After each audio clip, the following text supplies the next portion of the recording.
الله فلا مضل له ومن يضلل فلا هادي له فلن تجد له وليا مرشدا ونشهد أن لا إله إلا الله وحده لا شريك له والذي لا ضد له ولا ند له لا مثل له ولا مثيل له لا وزير له ولا كفيل له لا شبه له ولا شبيه له لا ولد له ولا والد له وهو الواحد الفرد الصمد لم يلد ولم يولد ولم يكن له كفوا أحد ونشهد أن سيدنا ونبينا وحبيبنا وبشيرنا ونذيرنا وطبيبنا وطبيب أرواحنا وحبيبنا وحبيب ربنا محمدا عبد الله ورسوله أرسله بالحق بشيرا ونذيرا وداعيا إلى الله بإذنه وسراجا منيرا أما بعد فقد قال الله تعالى في كلامه المجيد وفي فرقانه الحميد أعوذ بالله من الشيطان الرجيم بسم الله الرحمن الرحيم ونزلنا عليك الكتاب تبيانا لكل شيء وهدى ورحمة وبشرى للمسلمين إن الله وملائكته يصلون على النبي يا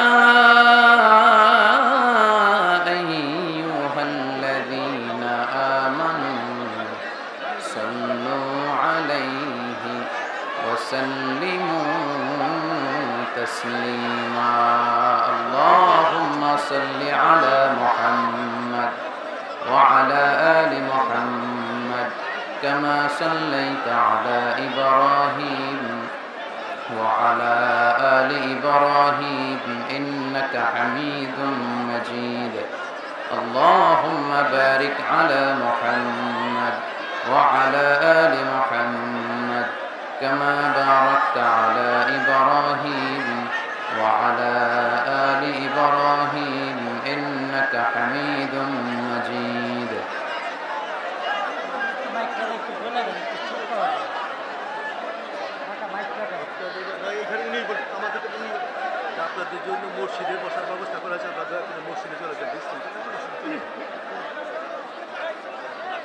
সম্মানিত মাতুয়াইলবাসী, আপনারা কি আমাকে শুনতে পাচ্ছেন?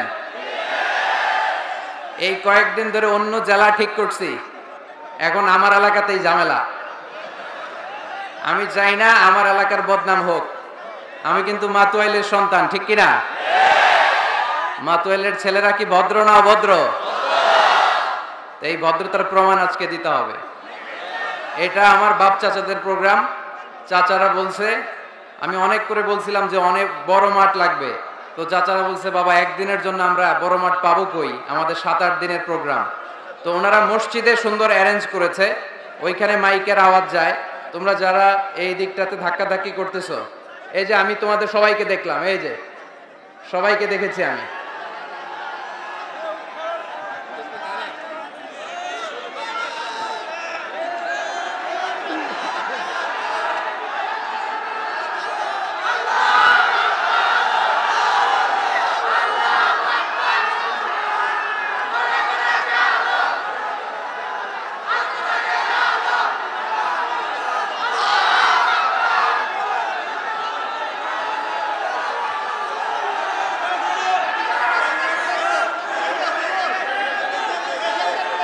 ঠিক আছে, বসো বসো বসো।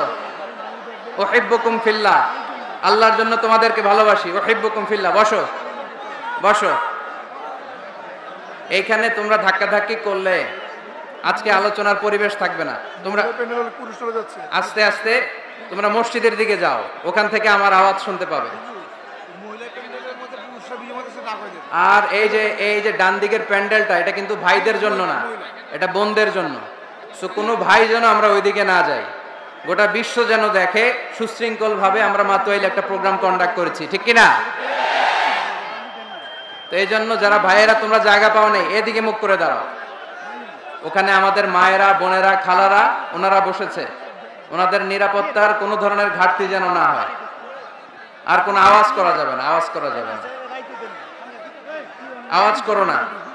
কষ্ট হলে আস্তে আস্তে পিছনের দিকে চলে যাও, ওই মসজিদে বসে কথা শোনা যাবে। ওই যে দূরে রাস্তায় থেকেও দেখা যাবে, কিন্তু আওয়াজ হবে না, একটা আওয়াজ আমি শুনতে চাই না। 10 থেকে 0 গুনবো, এই 10 থেকে 0 গুনার পরে এই ইসলামিক কাফেলার প্যান্ডেলে আমি একটা আওয়াজও শুনতে চাই না। 10, 9, 8,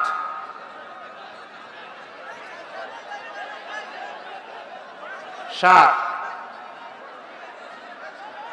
6, 5, 4, 3, 2, 1, 0। সকল প্রশংসার মালিককে, সকল ক্ষমতার উৎসকে। কেউ যেটা পারে না পারে কে, কেউ যেটা দেখে না দেখে কে, কেউ যেটা দেয় না দেয় কে। সে আল্লাহর জন্য পড়ছি আলহামদুলিল্লাহ। সবাই পড়ি রব্বানা লাকাল হামদ হামদান কাসীরান তাইয়িবান মুবারাকান ফীহি ইয়া রাব্বি লাকাল হামদু কামা ইয়ানবাগি লিজালালি ওয়াজহিকা ওয়া আযীমি সুলতানিকা। লাকাল হামদু বিল ঈমান, লাকাল হামদু বিল ইসলাম, লাকাল হামদু বিল কুরআন। প্রশংসা করলাম কার? সব সময় প্রশংসা করব কার? খাওয়ার সময়, ঘুমানোর সময়, মাহফিলে আসার সময়, সব সময় একজনের প্রশংসা করি। চিল্লায় বলতে হবে তিনি কে? এই মাহফিলে এসেছি কাকে খুশি করার জন্য?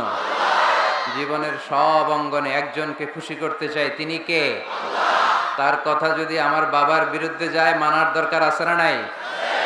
আল্লাহর আইন যদি আমার দলের বিরুদ্ধে যায়, মানার দরকার আছে না নাই? আমরা এই বাংলার জমিনে আল্লাহর আইন দেখতে চাই কি চাই না?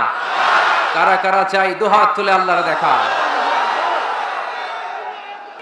মাশাআল্লাহ, মাশাআল্লাহ। আমরা বাংলাদেশে এবং গোটা বিশ্বে ইসলামকে বিজয়ী শক্তি হিসেবে দেখতে চাই। চিল্লায় বলি ঠিক কিনা?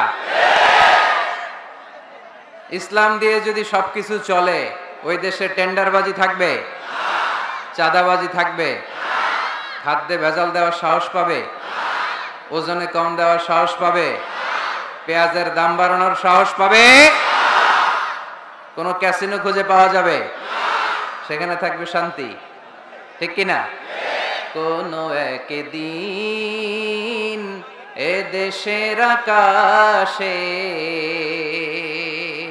কালিমার পতাকা উড়বে, সেদিন সবাই খোদাই বিধান পে দুঃখ বেদনা ভুলবে, ঠিক কিনা? আমরা আল্লাহর বিধান চাই, আল্লাহর জমিনে আল্লাহর বিধান কায়েম হোক, বাস্তবায়িত হোক। আল্লাহ এটা যেন দু চোখ দিয়ে আমরা দেখে মরতে পারি। আল্লাহ তুমি তৌফিক দান করো। আজকের প্রোগ্রামে আপনারা যারা উপস্থিত হয়েছেন, আমি সবাইকে আন্তরিক শুভেচ্ছা এবং অভিনন্দন জানাতে চাই। অনেক দূর দূরান্ত থেকে আমার মা বোনেরা মহিলা প্যান্ডেলে বসেছেন। মাগরিবের আগেই শুনেছি প্যান্ডেল প্যাকড ছিল। ভাইদের প্যান্ডেলও মাগরিবের পরপরই প্যাকড। অনেক জনসমুদ্র তৈরি হয়েছে, বিশাল জনসমুদ্র। প্রতিদিন যেখানেই কোরআনের কথা আমরা বলতে যাই কোরআনের আকর্ষণে, এটা মিজানুর রহমানের আকর্ষণে না, চিল্লায় বলে ঠিক কিনা? এখানে আমরা কোরআনের আকর্ষণে এসেছি। আমাদের ভালোবাসার সেন্টার বা কেন্দ্রবিন্দু হচ্ছে কোরআন। এই কোরআনের কথা শোনার জন্য আমরা এসেছি। আপনারা দেখতে পাচ্ছেন যে এই মাহফিলের ধারণ ক্ষমতা কতটুকু আপনারা দেখতে পাচ্ছেন। এখানে হই হল্লোর চিৎকার চেঁচামেচি করলে আসলে কথা বলা যাবে না, বরঞ্চ ৩-৪ বার যে ধাক্কা আসছে এদিক থেকে, এই পাশে ভাইরা খুব কষ্ট পাচ্ছিল। একটা দুর্ঘটনা ঘটতে পারে, একটা দুর্ঘটনা হয়ে যেতে পারে। আমি আবারও বলতেছি, মাতোয়াইলের ছেলেরা, আমি মাতোয়াইলের সন্তান, তোমাদেরকে অনুরোধ করে বলি, জায়গা না পেলে ধাক্কা দিও না, আস্তে আস্তে পেছনে যাও, অ্যাবাউট টার্ন, আস্তে আস্তে পেছনে যাও, পেছনে যে নিরাপদ দূরত্বে দাঁড়াও, সেফটি ফার্স্ট। আগে নিরাপত্তা, আগে কি নিরাপত্তা। আজকের এই মাহফিলে না আসলে আমাদের গুনাহ হবে? এখানে মাহফিল না হলে কি গুনাহ হইতো? কোনো গুনাহ হইতো না, কোনো সমস্যা নাই, এদিকে হয় না আরেক জায়গায় হবে। কিন্তু আজকে যদি হতাহতের ঘটনা ঘটে তাহলে ঝামেলা আছে না নাই? সো এরকম কোনো দুর্ঘটনা যেন না ঘটে। আমরা আজকে সবাই দায়িত্বশীল। You all are responsible today. আজকের এই মাহফিলকে সফল করার জন্য প্রত্যেকের কাঁধে আমাদের দায়িত্ব আছে না নাই? আরেকজন আমরা বলবে, এই চাপেন চাপেন, এই বসেন, না, আমি দায়িত্বশীল, এটা আমার এলাকা। সো যদি ভিড় হয় আস্তে আস্তে পেছনে সরে যাও, নিরাপদ দূরত্বে থাকবো। আর কোনো আওয়াজ আমি শুনতে চাই না, একটা ছেলে আওয়াজ করবে না এখন। এদিকে আওয়াজ কেন তোমাদের? কি হয়েছে? আওয়াজ করবো না, আওয়াজ করবো না। ইউটিউবে দেখা যায়, এখন ওয়াজ সহজ হয়ে গেছে, ইউটিউবে দেখা যায়। ইউটিউবে দেখেন না ওয়াজ আপনারা?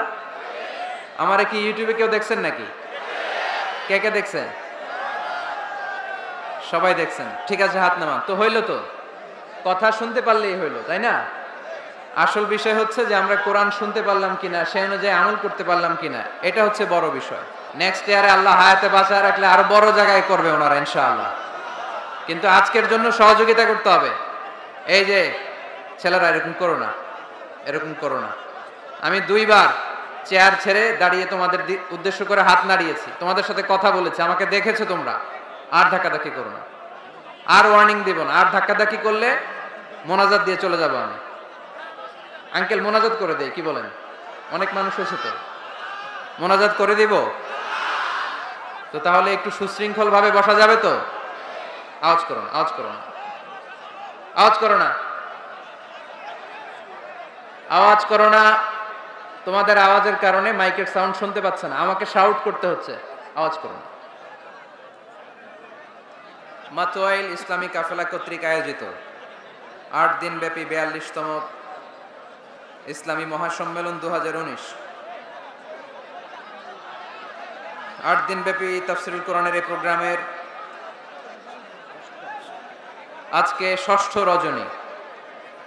আজকের রজনীর সম্মানিত সভাপতি, বিশেষ অতিথি, অত্র এলাকার গণ্যমান্য ব্যক্তিবর্গ, অত্র এলাকার কমিশনার মহোদয় এসেছেন, রাজনৈতিক ব্যক্তিবর্গ এসেছেন, বিভিন্ন দলের মতের জাতিগোষ্ঠীর লোকেরা এসেছে। আল্লাহর মেহেরবানি, অনেক হিন্দু ভাইরাও আমাদের মাহফিলে আসে, তাদেরকেও আমরা ওয়েলকাম জানাই। আমরা যারাই আজকের প্রোগ্রামে উপস্থিত হতে পেরেছি, আল্লাহ তাআলা কিয়ামতের দিন এই মাহফিলে আসাটাকে, বসাটাকে, বলাটাকে, শোনাটাকে আমাদের জন্য নাজাতের ওয়াসিলা করে দেখ। আমরা পড়ি আমিন। যেহেতু 8 দিন ব্যাপী সিরিজ প্রোগ্রাম, তাই আয়োজক কমিটি আলোচকদের জন্য সুনির্ধারিত বিষয় দিয়ে দিয়েছে। আজকের এই 6ষ্ঠ রজনীতে আমাকে আলোচনার বিষয় দেয়া হয়েছে কোরআন ও বিজ্ঞানের সাদৃশ্য, the similarities between science and Quran. খুব জটিল বিষয়, সহজ করে বলা কঠিন, সহজ করে কইতে আমায় কহজে, সহজ করে যায় না কওয়া সহজে, ঠিক কিনা? তাও আবার চিৎকার চেঁচামেচি। এরকম পরিস্থিতিতে what is the similarities between science and the holy Quran, এটা বোঝানো আমার জন্য দুষ্কর। এখানে এই বিষয়ে কথা বলতে হলে আমাকে পিন ড্রপ সাইলেন্ট, পিন পতন নীরবতা দিতে হবে। এই নীরব, নিস্তব্ধ, নিঝুম একটা রাত্রি উপহার দিলে আমি আপনাদেরকে এই বিষয়ের উপর চমৎকার আলোচনা উপহার দিতে পারবো, তাই না? আর যদি এরকম হট্টগোল করতে থাকো তোমরা, তাহলে আসলে এই জটিল বিষয়কে সহজ করে উপস্থাপন করা আমার জন্য আরো জটিল হয়ে যাবে। তাই আমি সবার কাছে করজোর আবার অনুরোধ করি, মাতোয়াল ইসলামী কাফেলার আজকের এই রাতে এই প্রোগ্রামে আমি আর কোনো আওয়াজ শুনতে চাই না।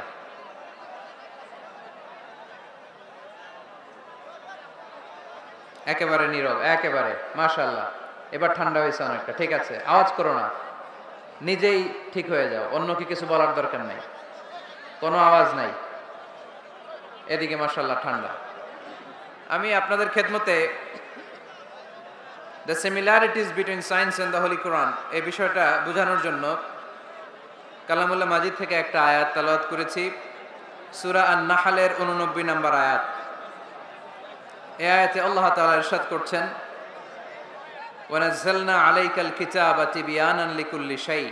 নবী হে, আমি এই কিতাবটাকে মানে কোরআনটাকে আপনার কাছে নাজিল করেছি সব জিনিসের ব্যাখ্যা হিসেবে, ওয়া হুদাও হেদায়েত হিসেবে, ওয়া রাহমাতাও রাহমা হিসেবে, ওয়া বুশরা লিল মুসলিমিন আর মুসলমানদের জন্য সুসংবাদ হিসেবে। এই কোরআনে আমাদেরকে জান্নাতের সুসংবাদ দিয়েছে কে? আমরা সবাই জান্নাতে যেতে চাই কি চাই না? আমরা এখানে যেমনি একত্রিত হলাম, আল্লাহ জান্নাতেও যেন আমরা একত্রিত হতে পারি, তুমি তৌফিক দাও। আবার এই কোরআনে রহমত আছে না নাই? কোরআনের তাফসীর যখন হয়, কোরআনের আলোচনা যখন হয়, কালামুল্লাহ মাজিদ থেকে তেলাওয়াত যখন হয়, বিশ্বাসীরা যদি চুপ করে সে তেলাওয়াত সে তাফসীর শুনে, তাহলে রহমতের বারিধারা আকাশ থেকে নাজিল করে কে? রব্বুল আলামিন বলেন, ওয়া ইযা কুরিআল কুরআনু ফাসতামিউ লাহু ওয়া আনসিতু লাআল্লাকুম তুরহামুন। যখন তোমাদের সামনে কোরআনের তেলাওয়াত করা হয়, কোরআন থেকে বর্ণনা দেওয়া হয়, কোরআনের তাফসীর করা হয়, কান দুটো খরগোশের কানের মতো খাড়া করে মনোযোগ দিয়ে ওই আলোচনা শোনো আর একেবারে চুপচাপ থাকো, তাহলে তোমাদের উপর রহমত নাজিল করবে কে? তাহলে কোরআন আমাদের জন্য সুসংবাদ আমরা পেলাম। আবার কোরআন আমাদের জন্য রহমত, mercy, blessings and the bounties from our Lord, এটাও পেলাম। এরপরে আল্লাহ বললেন হুদা, কোরআন আমাদেরকে হেদায়েত দেয়। কি দেয়? কোরআনে সব কিছু আছে। কোরআনে ইতিহাসের কথা আছে, তাই বলে কি এটা ইতিহাসের বই? কোরআনে সমাজ বিজ্ঞানের কথা আছে, তাই বলে এটা সমাজ বিজ্ঞানের বই? কোরআনে নবীদের অনেক মজার মজার গল্প আছে, তাই বলে এটা কি গল্পের বই? কোরআনে বিজ্ঞানেরও কথা আছে, তাই বলে কি এটা বিজ্ঞানের বই? না, এটা হেদায়েতের বই। এটা কিসের বই? The holy Quran Leeds the way, পথ দেখায়। The Holy Quran guides us to the right sense of direction. কোন দিকে যেতে হবে এটা দেখায়। এটা হুদাল লিল মুত্তাকিন, এটা মুত্তাকিনদের জন্য পথ প্রদর্শনকারী। তো আজকের এই মাহফিলের শুরুতে যে মেসেজটা আপনাদের কাছে ড্রপ করতে চাই সেটা হচ্ছে, কোরআন এটা হেদায়েতের কিতাব। এটা কিসের কিতাব? সবাই বলেন কিসের কিতাব? এটা গাইড দেয় যারা মুত্তাকি তাদেরকে। কোরআনের শুরুতেই আল্লাহ তাআলা এই বিষয়টা আমাদের কাছে ক্রিস্টাল ক্লিয়ার করেছেন, স্পষ্ট করে বলেছেন, যালিকাল কিতাব লা রাইবা ফি হুদাল লিল মুত্তাকিন। This is the book, the most authentic and original and reliable book ever in the world. There is no doubt in it and a guidance to those who are muttaqin. এটা এমন বই যে বইয়ে কোনো ভুল নাই। এই বইয়ে কোনো ভুল আছে? আওয়াজ করে বলেন, কোরআনে কোনো ভুল আছে? কোনো সন্দেহ আছে? সংশয় আছে? হেদায়েতের কিতাব করে মুত্তাকিদের জন্য এটাকে পাঠালো কে? এজন্য রাব্বুল আলামিন বলেন, যালিকাল কিতাবু লা রাইবা ফীহি হুদাল লিল মুত্তাকিন। This is the book, there is no doubt in it. এটা এমন বই যেটাতে সন্দেহ নাই। এটা মুত্তাকিনদের জন্য পথ প্রদর্শনকারী। তাহলে এই কথাটা, এই মেসেজটা আজকে আমাদেরকে মুখস্থ করে নিয়ে যেতে হবে যে কোরআন হেদায়েতের কিতাব। এটা কিসের কিতাব? পথ দেখায়, সত্যের পথ, কল্যাণের পথ, জান্নাতের পথ। ইয়াহদি লিল্লাতি হিয়া আকওয়াম, যে পথটা খুব সুদৃঢ়, খুব মজবুত। কোরআনের এই পথে ডানে বায়ে কোনো মোড় নাই, কোনো ইউটার্ন নাই, কোনো চৌমুহনী নাই, স্ট্রেট ফরওয়ার্ড। এই রাস্তায় যদি দুনিয়ায় আমরা চলতে শুরু করি, এই রাস্তা শেষ হয়ে যাবে জান্নাতুল ফেরদাউসের ভেতরে। আওয়াজ করে পড়ি সুবহানাল্লাহ। এজন্য এই কোরআন থেকে আমাদেরকে হেদায়েত নিতে হবে, এই কোরআন থেকে আমাদেরকে গাইডেন্স নিতে হবে। আমাদের জীবনের চলার পথে যেখানেই আমরা সমস্যায় পড়ব, এই কোরআন থেকে আমাদের গাইডেন্স, হেদায়াত, পথ প্রদর্শন যেটা আল্লাহ তাআলা আমাদের জন্য দিয়েছে, সেটা আমাদেরকে গ্রহণ করতে হবে। কারণ এই কিতাব এমন কিতাব যেটা মানুষকে অন্ধকারচ্ছন্ন একটা পথ থেকে আলোর পথ দেখায়, ঠিক কিনা? বামপন্থীদেরকে ডানপন্থী বানায়, ঠিক কিনা?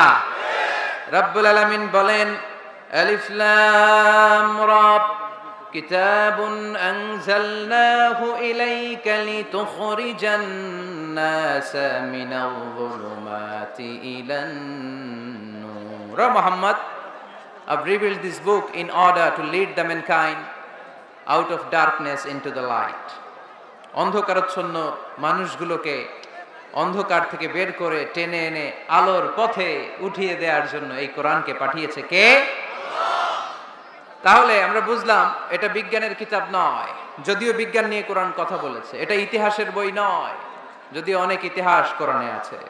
এটা গল্পের বই নয়, যদিও নবীদের গল্প পাওয়া যায় এই কিতাবে। এটা হেদায়েতের কিতাব। কিসের কিতাব? আরো জোরে বলতে হবে, কিসের কিতাব? আল্লাহ বলেছেন, মা ফাররাতনা ফিল কিতাবি মিন শাই, এই কিতাবে তোমাদের প্রয়োজনীয় জরুরি এমন কোনো কিছু আমি বাকি রেখে দেই নাই। ওয়া নাযালনা আলাইকাল কিতাবা তিবয়ানান লিকুল্লি শাই, মানব প্রয়োজনীয় সব কিছু এই কিতাবের মধ্যে দিয়ে দিয়েছে কে? রান্নাঘর থেকে বঙ্গভবন কিভাবে চালাতে হয় আছে না নাই? ঘরে বসে বসে কাঁথা সেলাই থেকে শুরু করে মহাকাশের সূক্ষ্মাতি সূক্ষ্ম কাজ কেমন করে পরিচালনা করতে হয় আছে না নাই? রাজনৈতিক অঙ্গনকে কেমন করে সেটেল করতে হয়, লিড দিতে হয়, সেটাও আল্লাহর কোরআনে আছে না নাই? কিভাবে বিয়ে শাদী করতে হবে আছে না নাই? সমাজে কি করে শান্তি প্রতিষ্ঠা করতে হয় আছে না নাই? তিবয়ানান লিকুল্লি শাই, সব জিনিসের সুস্পষ্ট ব্যাখ্যা, যা বলার আল্লাহ সব বলে দিয়েছে। কোরআন কি শুরু করেছে আল্লাহ বিসমিল্লাহির রহমানির রহিম দিয়ে, মানে বা দিয়ে। কি দিয়ে? কথা বলেন, কি দিয়ে? বা দিয়ে। আর শেষ করেছে সূরা নাস দিয়ে, মিনাল জিন্নাতি ওয়ান নাস। সিন, বার সিন মিলালে কি হয়? এবার বাসে চড়ে গুলিস্তান। বাসে চড়ে কই যাব? গুলিস্তান। ওই বাস? ওই বাস নাকি? না, ওই বাস না। এই বাস মানে যথেষ্ট, এনাফ। যা বলা হয়েছে 30 পারা এনাফ। হেদায়েতের জন্য নতুন কিছু লাগবে না। সুবহানাল্লাহ। অনেক সময় হয় না, আমরা খাওয়ার সময় বেশি দিলে আমরা বলি এই লাগবে না, বাস বাস, অনেক হয়েছে, অনেক পাতে অনেক তরকারি, আর দিও না, পারছি না, বাস বাস। বলি নাকি বলি না? বলি। তার মানে হেদায়েতের জন্য, নাজাতের জন্য, জান্নাতের জন্য যা বলা দরকার আল্লাহ সব বলে দিয়েছে। নতুন করে তিনি আর কিছুই আমাদেরকে বলবেন না। তিবয়ানান লিকুল্লি শাই, সব জিনিসের ব্যাখ্যা। তো সেই হিসেবে বিজ্ঞানের কথাও কোরআনে আছে, ঠিক কিনা? আজকে আমরা এটা প্রমাণ করার চেষ্টা করব যে কোরআন আর বিজ্ঞানে কি কি সামঞ্জস্য আছে, মিল আছে কোথায়। What is the similarities between science and Quran. কিছু কিছু জায়গায় অমিল থাকতে পারে, কিছু কিছু জায়গায় অমিল থাকতে পারে। সেক্ষেত্রে সায়েন্সকে ওয়েট করতে হবে, সায়েন্সকে অপেক্ষা করতে হবে। নতুন ইনভেনশন, ডিসকভারিজ কি আসে, they shouldn't jump to the conclusion. এখানে কি হয়েছে কি তোমাদের? এই ছেলেরা,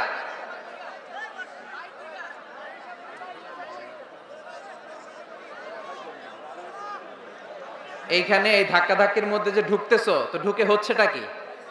না পারতেছো দাঁড়াতে, না দিচ্ছ অন্যকে দাঁড়াতে, না দিচ্ছ আমাকে কথা বলতে, না দিচ্ছ শ্রোতাদের কথা শুনতে।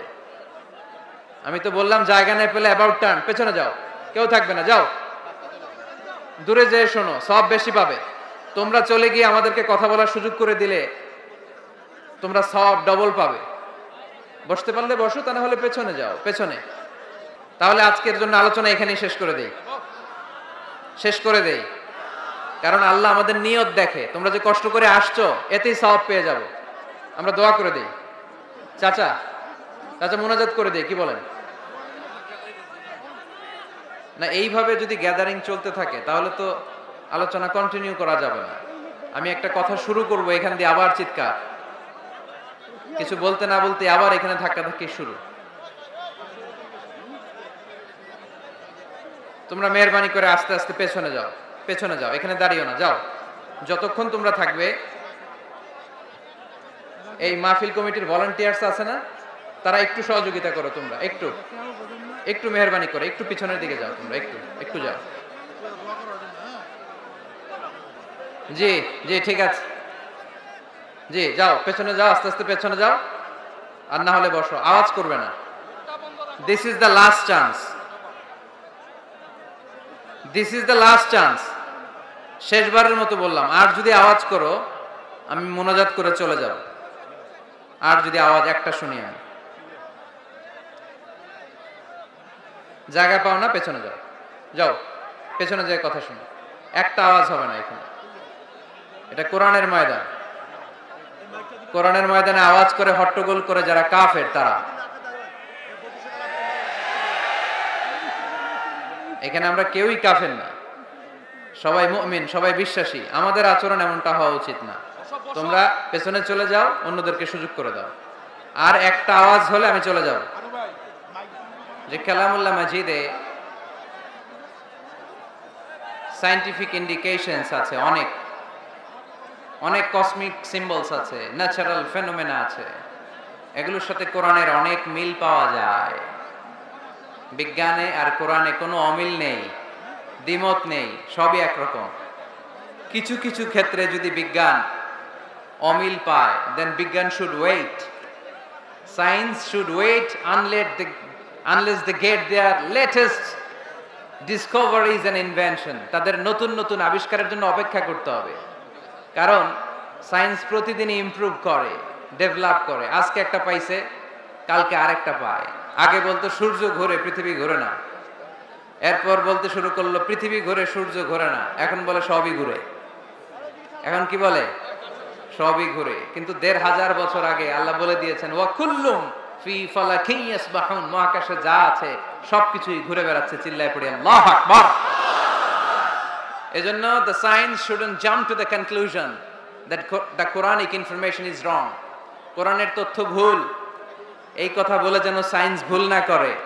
কারণ সায়েন্সের অনেক কিছুই এখনো আবিষ্কার হয়ে সারে নাই। একটা সময় চিকিৎসা বিজ্ঞানীরা বলতো ক্যান্সারের নাই কোনো অ্যান্সার, কিন্তু এখন আবার বলতেছে না, ক্যান্সারেরও অ্যান্সার খুঁজে পাওয়া যাচ্ছে। ঠিক কিনা? তাহলে বোঝা গেল সায়েন্সের সবচেয়ে ফাইনাল থিওরি হচ্ছে যে সায়েন্সের কোনো থিওরি ফাইনাল না। কথা বোঝেন নাই বোধহয়? সায়েন্সের ফাইনাল থিওরি হচ্ছে যে সায়েন্সের কোনো থিওরি ফাইনাল না। আর কোরআনের ফাইনাল থিওরি হচ্ছে যে কোরআন যেটাই বলেছে সেটাই ফাইনাল। চিল্লায় বলো ঠিক কিনা? যা শুনিয়েছে আমাদেরকে সবটাই ফাইনাল। তো এজন্য কি কি মিল আছে, এরকম সাদৃশ্য অনেক খুঁজে পাওয়া যায়। আজকের এই রাতে এত লম্বা জোর আলোচনা সম্ভব হবে না। আমি কয়েকটা বিষয় নিয়ে একটু তোমাদেরকে বোঝানোর চেষ্টা করব যে এগুলোতে মিল খুঁজে পাওয়া যায়। যেমন কসমোলজির নাম তোমরা শুনেছো, কসমোলজির নাম শুনেছো না? সৃষ্টি তত্ত্ব, মহাবিশ্ব কি করে সৃষ্টি হলো, সায়েন্স যা বলেছে কোরআন তাই বলেছে। সুবহানাল্লাহ পড়ো। এমব্রিওলজি, যেটা নিয়ে আমার ছোটখাটো কিছু গবেষণা কর্ম আছে। ভ্রূণ তত্ত্ব, মায়ের পেটে বাচ্চা কিভাবে ডেভেলপ করে, কোরআন যা বলেছে সায়েন্স তাই বলেছে। হিউম্যান অ্যানাটমি, মানুষের দেহের কার্যকারিতা কিভাবে কি কাজ করে, সায়েন্স যা বলেছে কোরআন তাই বলেছে। ফিজিক্স বলে একটা কথা আছে, পড়েছো না তোমরা? পদার্থবিদ্যা, সায়েন্স যা বলেছে কোরআন তাই বলেছে। জুলজি, প্রাণীবিদ্যা, প্রাণী নিয়ে কোরআনে অনেক কথা, সায়েন্স যা বলেছে কোরআন তাই বলেছে। সি সায়েন্স, সাগরের নিচে কি আছে, এই সিক্রেট অফ দ্য সি, এই আন্ডারগ্রাউন্ডে কি আছে, কোরআন যে তথ্য দিয়েছে সায়েন্স বরাবর পুরোটাই স্বীকার করে নিয়েছে। চিল্লায় পড়ি সুবহানাল্লাহ। শুরুতে আমরা দেখি মহাবিশ্ব সৃষ্টি নিয়ে কোরআন কি বলেছে, আর বিজ্ঞান এই আধুনিক সময়ে এসে আমাদেরকে কি জানালো।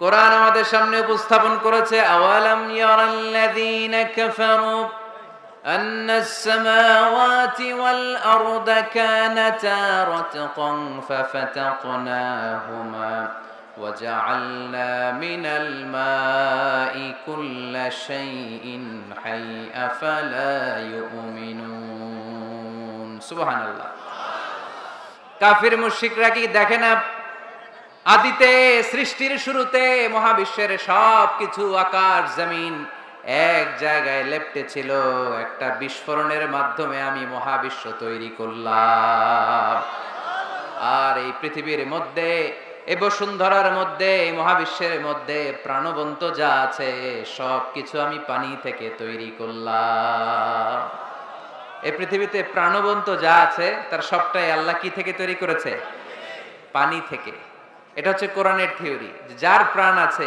ওইটা তৈরি হয়েছে পানি থেকে বিজ্ঞান এসে এটাই স্বীকার করেছে বিজ্ঞান বলেছে এই পৃথিবীর প্রথম যে প্রাণ এটা পাওয়া গিয়েছে পানিতে ওই প্রাণের নাম দিয়েছে তারা অ্যামিবা কি নাম দিয়েছে it's a very small unicellular organism in this universe এককোষী অণুজীব খুবই ছোট তারা বলেছে এটা পানি থেকে এসেছে তারপরে এসেছে জুপ্লাঙ্কটন ফাইটোপ্লাঙ্কটন ব্যাকটেরিয়া প্লাঙ্কটন এই শৈবালগুলো এই স্পিসিসগুলো এই প্রজাতিগুলো পানি থেকে ডেভেলপ করেছে তাহলে বিজ্ঞান যা বলেছে তার সাথে কোরআনের হুবহু মিল আছে না নাই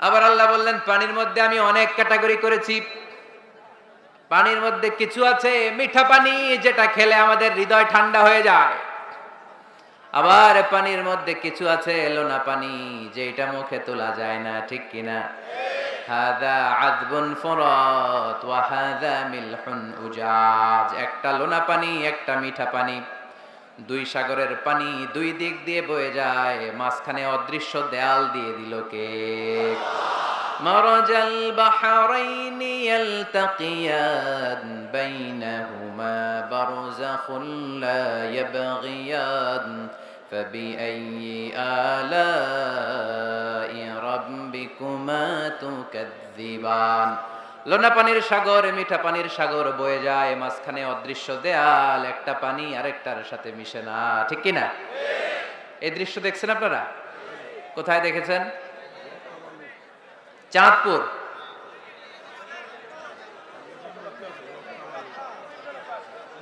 অনেক জায়গায় আছে বাংলাদেশে আছে কয়েক জায়গায় শীতলক্ষাতে আছে আর শীতলক্ষায় চাঁদপুরে এরপরে আমি দেখে এসেছি নীল নদ আর লোহিত সাগরের পানি মিশানো অবাক লাগে না সুবহানাল্লাহ কইবেন না একটা লবণাক্ত আর একটা মিঠা দুইটাই তো পানি মাঝখানে ব্যারিকেড দিল কে আল্লাহু আকবার কেন মিশে না একটা পানির ডেনসিটি হাই আর একটা লো একটা টেম্পারেচার হাই আর একটা লো বলে যদিও পানি একটার সাথে আরেকটা মিশে না এই কারিগরটা কে তার মানে বিজ্ঞান যা বললো কোরআন হুবহু তাই বলেছে একটা লোনা পানি আরেকটা মিঠা পানি একটার সাথে আরেকটা মিশে না আবার আমাদের এলাকাগুলোর ভেতরে জেলাগুলোর ভেতরে থানাগুলোর ভেতরে আল্লাহ লোনা পানির নদী দেয় নাই ওইখানে দিয়েছে মিঠা পানির নদী কারণ আমাদের এলাকার ভেতরে গ্রামের ভেতরে লোনা পানির যদি নদী হতো আমাদের গাছপালা একটাও টিকতো না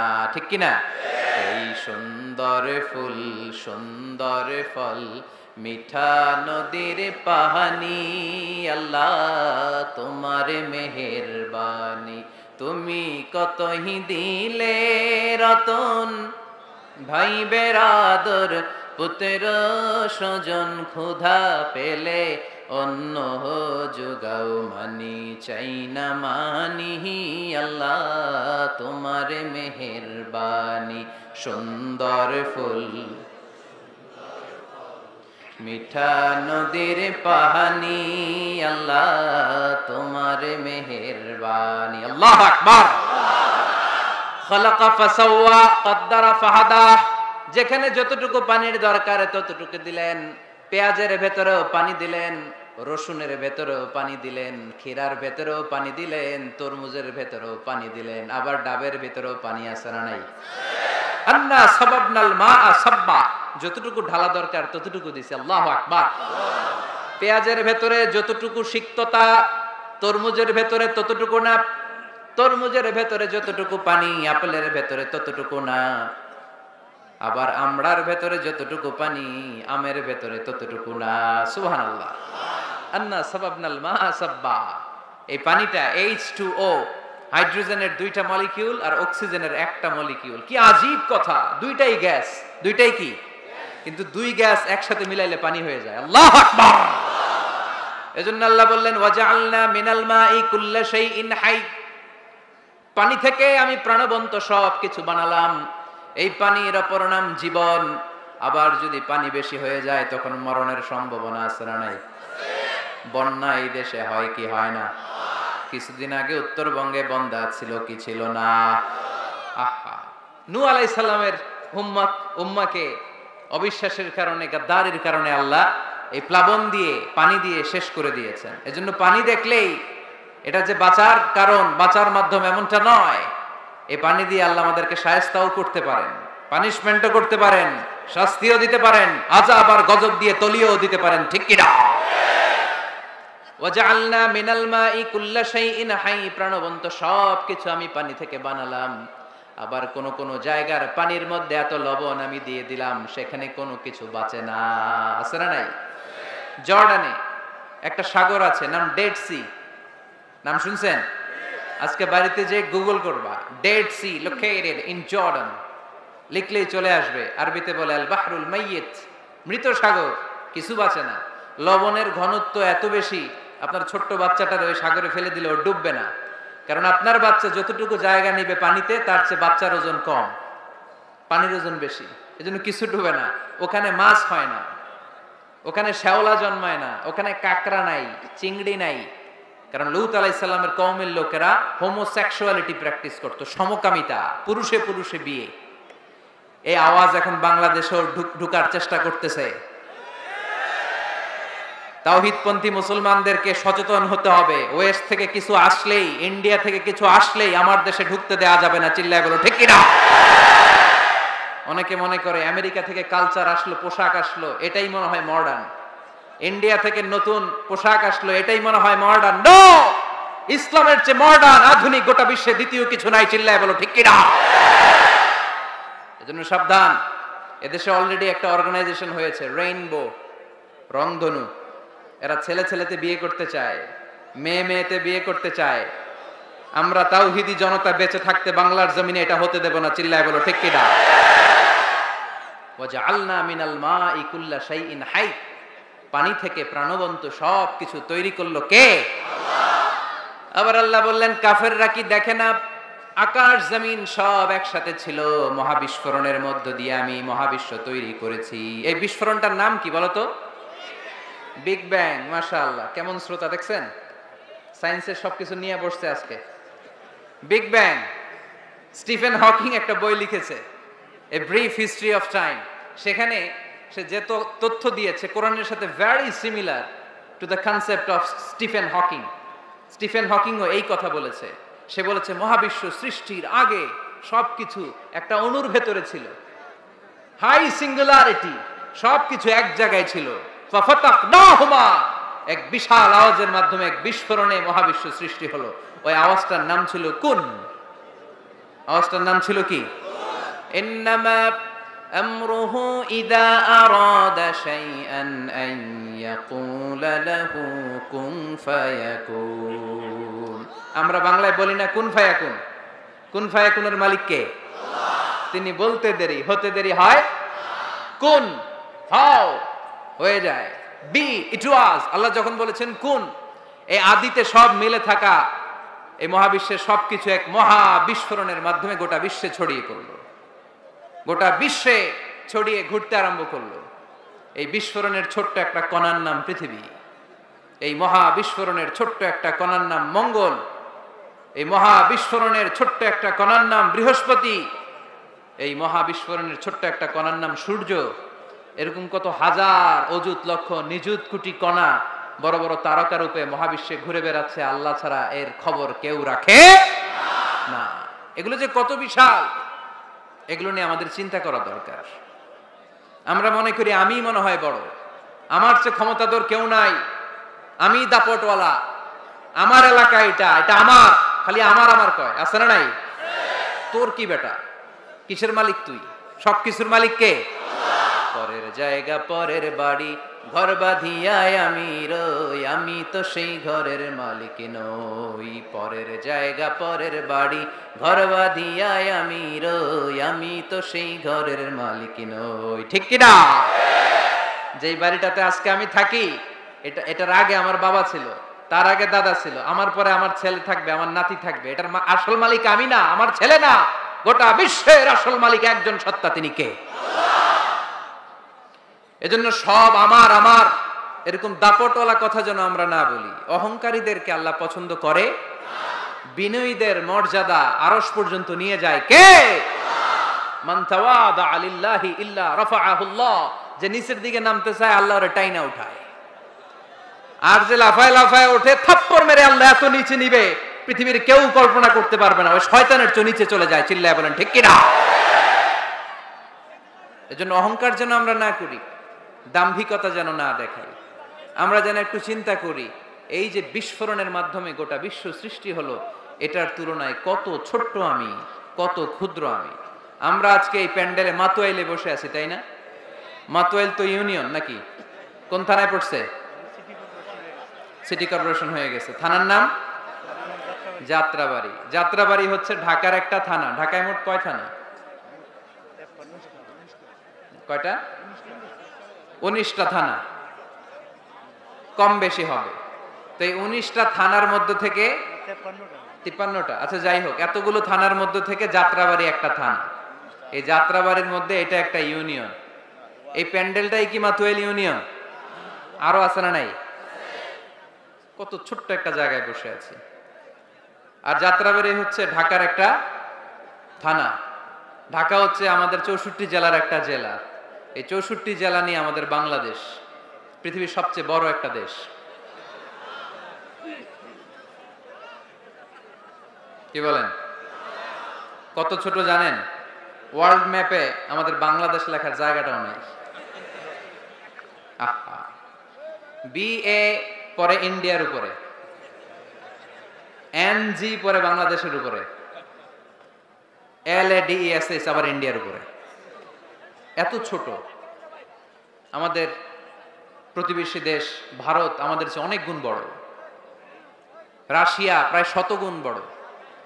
তাহলে কত বড় বড় দেশ আছে? এরকম 200টা দেশ নিয়ে আমাদের এই বসুন্ধরা, আমাদের এই পৃথিবী। আবার এই 200টা দেশ মিলে এই পৃথিবীর 30 ভাগ, বাকি 70 ভাগ শুধু পানি। তার মানে মহাবিশ্বের সবচেয়ে বড় গ্রহের নাম পৃথিবী, তাই না? এত বড় হওয়ার পরও এটা বড় হইতে পারে নাই। পৃথিবী যে কত ছোট এটা কল্পনা করলে অবাক হতে হয়। বৃহস্পতি একটা গ্রহ আছে, আমাদের সৌরজগতের গ্রহ। আপনারা দেখবেন গুগল করলে একটার থেকে আরেকটার সাইজ কত বড়। বৃহস্পতি আমাদের চেয়ে অনেক বড়। যেই সূর্যের আলোতে সকালবেলা পৃথিবীটা আলোকিত হয়, এই সূর্যটা পৃথিবীর চেয়ে 13 লক্ষ গুণ বড়। সুবহানাল্লাহ মাহফিল শেষে কয় গুণ বড়? 13 গুণ বড়, 1300 গুণ বড়, 13,000 গুণ বড়। কয় লক্ষ? 13 লক্ষ গুণ বড়। তার মানে 13 লক্ষটা পৃথিবী সূর্যের ভেতরে রাখার জায়গা আছে না নাই? সূর্যই কি তাইলে সবচেয়ে বড়? আরো উপরে যান, আরো বড় পাবেন। সূর্য হচ্ছে তারা, তাই না? স্টার। সূর্যের পরে আমাদের সবচেয়ে কাছের তারার নাম প্রক্সিমা সেন্ট্রাই। আজকে গুগল করলেই পাবেন, অনেক আছে এরকম। Alpha Centauri A, Alpha Centauri B, Betelgeuse নামে এক তারা পাওয়া যায়, ইটা ক্যারিনা নামে তারা পাওয়া যায়। যে সূর্য পৃথিবীর চেয়ে 13 লক্ষ গুণ বড়, এমন অনেক তারা আছে যেটা সূর্যের চেয়ে কয়েক হাজার কোটি গুণ বড়। তার মানে ওইটাই সবচেয়ে বড় তারা না, ওগুলোরে খেয়ে ফেলতে পারে এরকমও বড় বড় তারা মহাবিশ্বে আছে না নাই? এরকম হাজার কোটি তারা নিয়ে আমাদের গ্যালাক্সি। আমাদের গ্যালাক্সির নাম মিল্কি ওয়ে।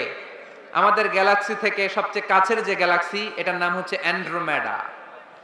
এরকম হাজার হাজার কোটি গ্যালাক্সি নিয়ে প্রথম আকাশের মহাশূন্য। প্রথম আকাশে এখনো যাইতে পারিনি আপনাদেরকে নিয়ে। প্রথম আকাশের কি? মহাশূন্য। চিল্লায় বলেন প্রথম আকাশের কি? মহাশূন্য। এর অনেক অনেক অনেক উপরে প্রথম আকাশ, যেখানে কিয়ামত অবধি নাসার বিজ্ঞানীদের যাওয়া সম্ভব হবে না। প্রথম আকাশের পরে আবার দ্বিতীয় আকাশের মহাশূন্য, না জানি ওইটাতে কি আছে, না জানি ওইটার মধ্যে আল্লাহ কি সৃষ্টি করে রেখেছে। দ্বিতীয় আকাশের মহাশূন্যের পরে দ্বিতীয় আকাশ, তারপরে তৃতীয় আকাশের মহাশূন্য, তারপরে তৃতীয় আকাশ, সুবহানাল্লাহ কইবেন না? তারপরে চতুর্থ আকাশের মহাশূন্য, তারপরে চতুর্থ আকাশ। একটার চেয়ে আরেকটা কত বড়। বিষ্ণু ঈসা ইসলাম বললেন, তোমার হাতের আংটি, এই আংটি যদি সাহারা মরুভূমিতে ফেলে দাও, পুরো মরুভূমির তুলনায় তোমার আংটি যত ছোট, আল্লাহর দ্বিতীয় আসমানের তুলনায় আল্লাহর প্রথম আসমানটা ঠিক তত ছোট। তাহলে এই আসমান, এই আরশ, এই কুরসি, আমার আল্লাহর জাত ও সত্তা, এই মহাবিশ্বের তুলনায় পৃথিবীটা কতটুকু, বাংলাদেশ কতটুকু, যাত্রাবাড়ি কতটুকু, মাতুয়াইল কতটুকু, প্যান্ডেলটা কতটুকু, আর আমি না খানদান কতটুকু, কত নগণ্য আমি, কত ক্ষুদ্র আমি, কত তুচ্ছ আমি। মহাবিশ্বের তুলনায় আমি নাই, মহাবিশ্বের তুলনায় আমি নাই। এক লোক ব্যাংকে টাকা তুলতে গেছে, 5,000 টাকা। কয় টাকা? তো সিরিয়ালে দাঁড়ায় আছে, দেখে তার সামনের এক লোক 50 লাখ টাকা তুলতেছে। কয় লাখ? উনি তুলবে কয় লাখ? সামনের লোক উনি তুলবে 5,000 টাকা। তো হঠাৎ করে দেখলো যে সামনের লোকটা যে 50 লাখ টাকা তুলবে, ও লিখছে 50 লাখ টাকা মাত্র। যত বড় অঙ্কই হোক শেষে কি লিখতে হয়? তো ক্যাশের মধ্যে লিখছে, চেকের মধ্যে, যে 50 লক্ষ টাকা মাত্র। তো এইটা দেখে উপরে গেছে বিপদে, হায় হায় 50 লক্ষ টাকা মাত্র। তো তারপর ওর চেক নিয়ে ও ক্যাশ কাউন্টারে দিছে। ক্যাশ কাউন্টার দেখতেছে উনি লিখছে 5,000 টাকা নাই। 5,000 টাকার পরে কি লিখছে? নাই। তো ক্যাশে যে বসছে, কি ভাই ঘটনা কি? এত এত ক্লায়েন্টের সাথে ফিনান্সিয়াল ট্রানজাকশন হ্যান্ডেল করি, আমার জীবনে কাউরে তো টাকার সংখ্যার পরে নাই লিখতে দেখি নাই, ঘটনাটা কি? তো সে বলতে শুরু করলো, ভাই আমার আগে দেখলাম একজন 50 লাখ টাকা তুলছে, তো 50 লাখ টাকা যদি মাত্র হয়, আমার 5,000 তো নাই। তো এই যে মহাবিশ্বের বর্ণনা যে তোমাদেরকে শোনালাম, এগুলো যদি চিন্তা করি, আমি আছি? আমি নাই, কিছুই না আমি, কত তুচ্ছ আমি, কত নগণ্য আমি। এই মহাবিশ্বকে এক মহা বিস্ফোরণের মাধ্যমে তৈরি করেছে কে? আবার আল্লাহ বললেন, ওয়াস-সামাআ বানাইনাহা বিআইদিন ওয়া ইন্না লামুসিউন। বিস্ফোরণের মাধ্যমে শুধু আকাশ সৃষ্টি করে আমি বসে থাকি নাই, এই আকাশ জমিনকে আমি আল্লাহ প্রতিনিয়ত প্রশস্ত করে দিচ্ছি। এই মহাবিশ্ব প্রশস্ত হচ্ছে, ইটস অ্যাক্সেলারেটিং, অলওয়েজ অ্যাক্সেলারেটিং। প্রশস্ত হচ্ছে, এক্সপান্ড হচ্ছে, অ্যাক্সেলারেট হচ্ছে। এটা কোরআনের কথা। কিসের কথা? 1988 সালে, ঠিক কাটায় কাটায় আজ থেকে 20 বছর আগে, সুপারনোভা কসমোলজি প্রজেক্ট নামে একটা প্রজেক্ট করে তারাও গবেষণা করে পেয়েছে যে মহাবিশ্ব স্থির নেই, এটা ঘোরার পাশাপাশি অ্যাক্সেলারেট হচ্ছে। চিল্লায় পড়তে হবে আল্লাহু আকবার। তার মানে কোরআনে যে তথ্য উপাত্ত আল্লাহ দিয়েছেন, বিজ্ঞানের সাথে এগুলো সাদৃশ্য আছে না নাই? আবার আল্লাহ কসম কেটে বললেন, ফালা উকসিমু বিমাওয়াকি'ন নুজুমি ওয়া ইন্নাহু লাকসামুন লাউ তা'লামুনা আযীম। আমি আল্লাহ তারকা পতিত হওয়ার জায়গাগুলোর কসম খাই, যেখানে তারকাগুলো ঘুরতে ঘুরতে ঘুরতে ঘুরতে ওইটার রেঞ্জে যখন চলে যায়, মুহূর্তের মধ্যে তারকা তার অস্তিত্ব হারিয়ে ফেলে। সুবহানাল্লাহ। তারকা পতিত হওয়ার জায়গাগুলোর শপথ করলেন কে? এটাকে কোরআন বলেছে মাওয়াকিউন নুজুম। নাজমুন মানে তারা, যেখানে তারা তার অস্তিত্ব হারায়। কোরআন বলেছে মাওয়াকিউন নুজুম, কিন্তু বিজ্ঞান এটার নাম দিয়েছে ব্ল্যাক হোল। বিজ্ঞান এটার নাম দিয়েছে কি? Black hole. তারা ঘুরতে ঘুরতে এই ব্ল্যাক হোলের রেঞ্জের মধ্যে যদি চলে আসে, মুহূর্তের মধ্যে তারাগুলো নিঃশেষ হয়ে যায়, যেখানে তারা তার অস্তিত্ব হারায়। কোরআন বলেছে মাওয়াকিউন নুজুম। সায়েন্স এটার নাম দিয়েছে ব্ল্যাক হোল। ব্ল্যাক হোল মহাবিশ্বের এমন ভয়ঙ্কর একটা বিষয়, এই ব্ল্যাক হোলের রেঞ্জের মধ্যে যদি কোনো তারা সূর্যের চেয়েও 1000 কোটি গুণ বড় সাইজের তারা ঘুরতে ঘুরতে ঘুরতে ব্ল্যাক হোলের সামনে আসে, বাচ্চার মুখে হাওয়াই মিঠাই দিলে যেমনি হাওয়াই মিঠাই মুহূর্তেই নাই, ওই তারাও মুহূর্তেই নাই। সুবহানাল্লাহ। মাতুয়াইলে হাওয়াই মিঠাই পাওয়া যায়? পাওয়া যায়? কই পাওয়া যায়? হ্যাঁ, আগে যখন আমরা ছোট ছিলাম আমরা এগুলো খাইতাম তো। কটকটি, কটকটি আছে এখন? ঘরের ওই যে পুরান জোতা টোতা প্লাস্টিকের বোতল এগুলো দিয়ে আমরা কটকটি খাইতাম, আর খাইতাম এই হাওয়াই মিঠাই, খুব মজা লাগতো এগুলো, এরকম গোল করে সাজায় রাখতো, জিব্বায় লাগাইলেই নাই। খাইছেন আপনারা? এই ব্ল্যাক হোল হচ্ছে এমন যে ব্ল্যাক হোলের রেঞ্জের মধ্যে কোনো তারা ঘুরতে ঘুরতে ঘুরতে যদি চলে আসে, হাওয়াই মিঠাই মুখে লাগাইলে যেমনি নাই, ওই তারাও নাই। তার মানে কোরআন বলেছে মাওয়াকিউন নুজুম, সায়েন্স বলেছে ব্ল্যাক হোল, দুটার মধ্যে মিল আছে না নাই? তাহলে কসমোলজি নিয়ে কথা এখানেই শেষ করি। সৃষ্টিতত্ত্বে আমরা যা পেলাম, বিস্ফোরণে সৃষ্টি হয়েছে, কোরআন বলেছে ফাতাকনাহুমা, সায়েন্স বলেছে বিগ ব্যাং থিওরি। কোরআন বলেছে মুসিউন, যেটা অ্যাক্সেলারেট হচ্ছে, সায়েন্স এটার নাম দিয়েছে সুপারনোভা কসমোলজি প্রজেক্ট। কোরআন নাম দিয়েছে মাওয়াকিউন নুজুম, সায়েন্স বলেছে ব্ল্যাক হোল। প্রতিটা জায়গায় কোরআনের সাথে সায়েন্সের মিল আছে না নাই? এবার আমরা শুনবো এমব্রয়োলজি নিয়ে, ভ্রূণতত্ত্ব। কি তত্ত্ব? ভ্রূণতত্ত্ব। আমরা আমাদের মায়ের পেটের ভেতরে এখন যত বড় আছি তত বড়ই ছিলাম, তাই না? কতটুকু ছিলেন? কতটুকু? একেবারে ছোট ছোট্ট ছোট্ট ছোট্ট। বাবার শুক্রাণু মায়ের ডিম্বাণু দুইটা মিলিয়ে মায়ের পেটের ভেতরে আমার অস্তিত্ব দান করলেন কে? কিছুই ছিলাম না আমি। সায়েন্স 1977-এ হাম এন্ড লিয়েন হুক নামে দুইজন সায়েন্টিস্ট অণুবীক্ষণ যন্ত্র দিয়ে ওরা খুঁজে পেয়েছে যে শুক্রাণুর ভেতরে, স্পার্মের ভেতরে প্রাণের অস্তিত্ব আছে। কিন্তু ১৫০০ বছর আগে এর ভেতরে যে প্রাণ আছে সেটার ঘোষণা কোরআনে দিয়ে দিয়েছে কে? ওভাম এন্ড স্পার্ম দুইটা মিলে হয় জাইগোট, তারপর জাইগোট থেকে হয় এমব্রয়ো, ভ্রূণ। আমি, আপনি, আমরা সবাই ছিলাম ছোট্ট একটা ভ্রূণ, ব্যাঙ্গাচির মতো। বর্ষাকালে মাতু আইলে খালে বিলে ব্যাঙ্গের পোনা পাওয়া যায় না? দেখতে মাছের বাচ্চার মতো, তাই না? ছোট বাচ্চারা মনে করে মাছের পোনা, বাড়িতে ধইরা নিয়ে আস, মারাকে মা পোনা লয়ে আইছি, মায়ে দেখে দেয় কোনি আছে না নাই? আসলে কি এটা মাছ? এটা কি ব্যাঙ্গের পোনা? তো আমরা, আমি আপনি প্রত্যেকে আমরা ব্যাঙ্গের পোনার মতো ছিলাম, রক্তচোষা জোকের মতো ছিলাম, মায়ের জরায়ুর দেয়ালের মধ্যে লেগেছিলাম। তারপরে আল্লাহ তাআলা আমাদেরকে বড় করতে আরম্ভ করলেন। এই স্পার্ম ড্রপ থেকে আমরা হলাম ব্লাড ক্লট, রক্তপিণ্ড।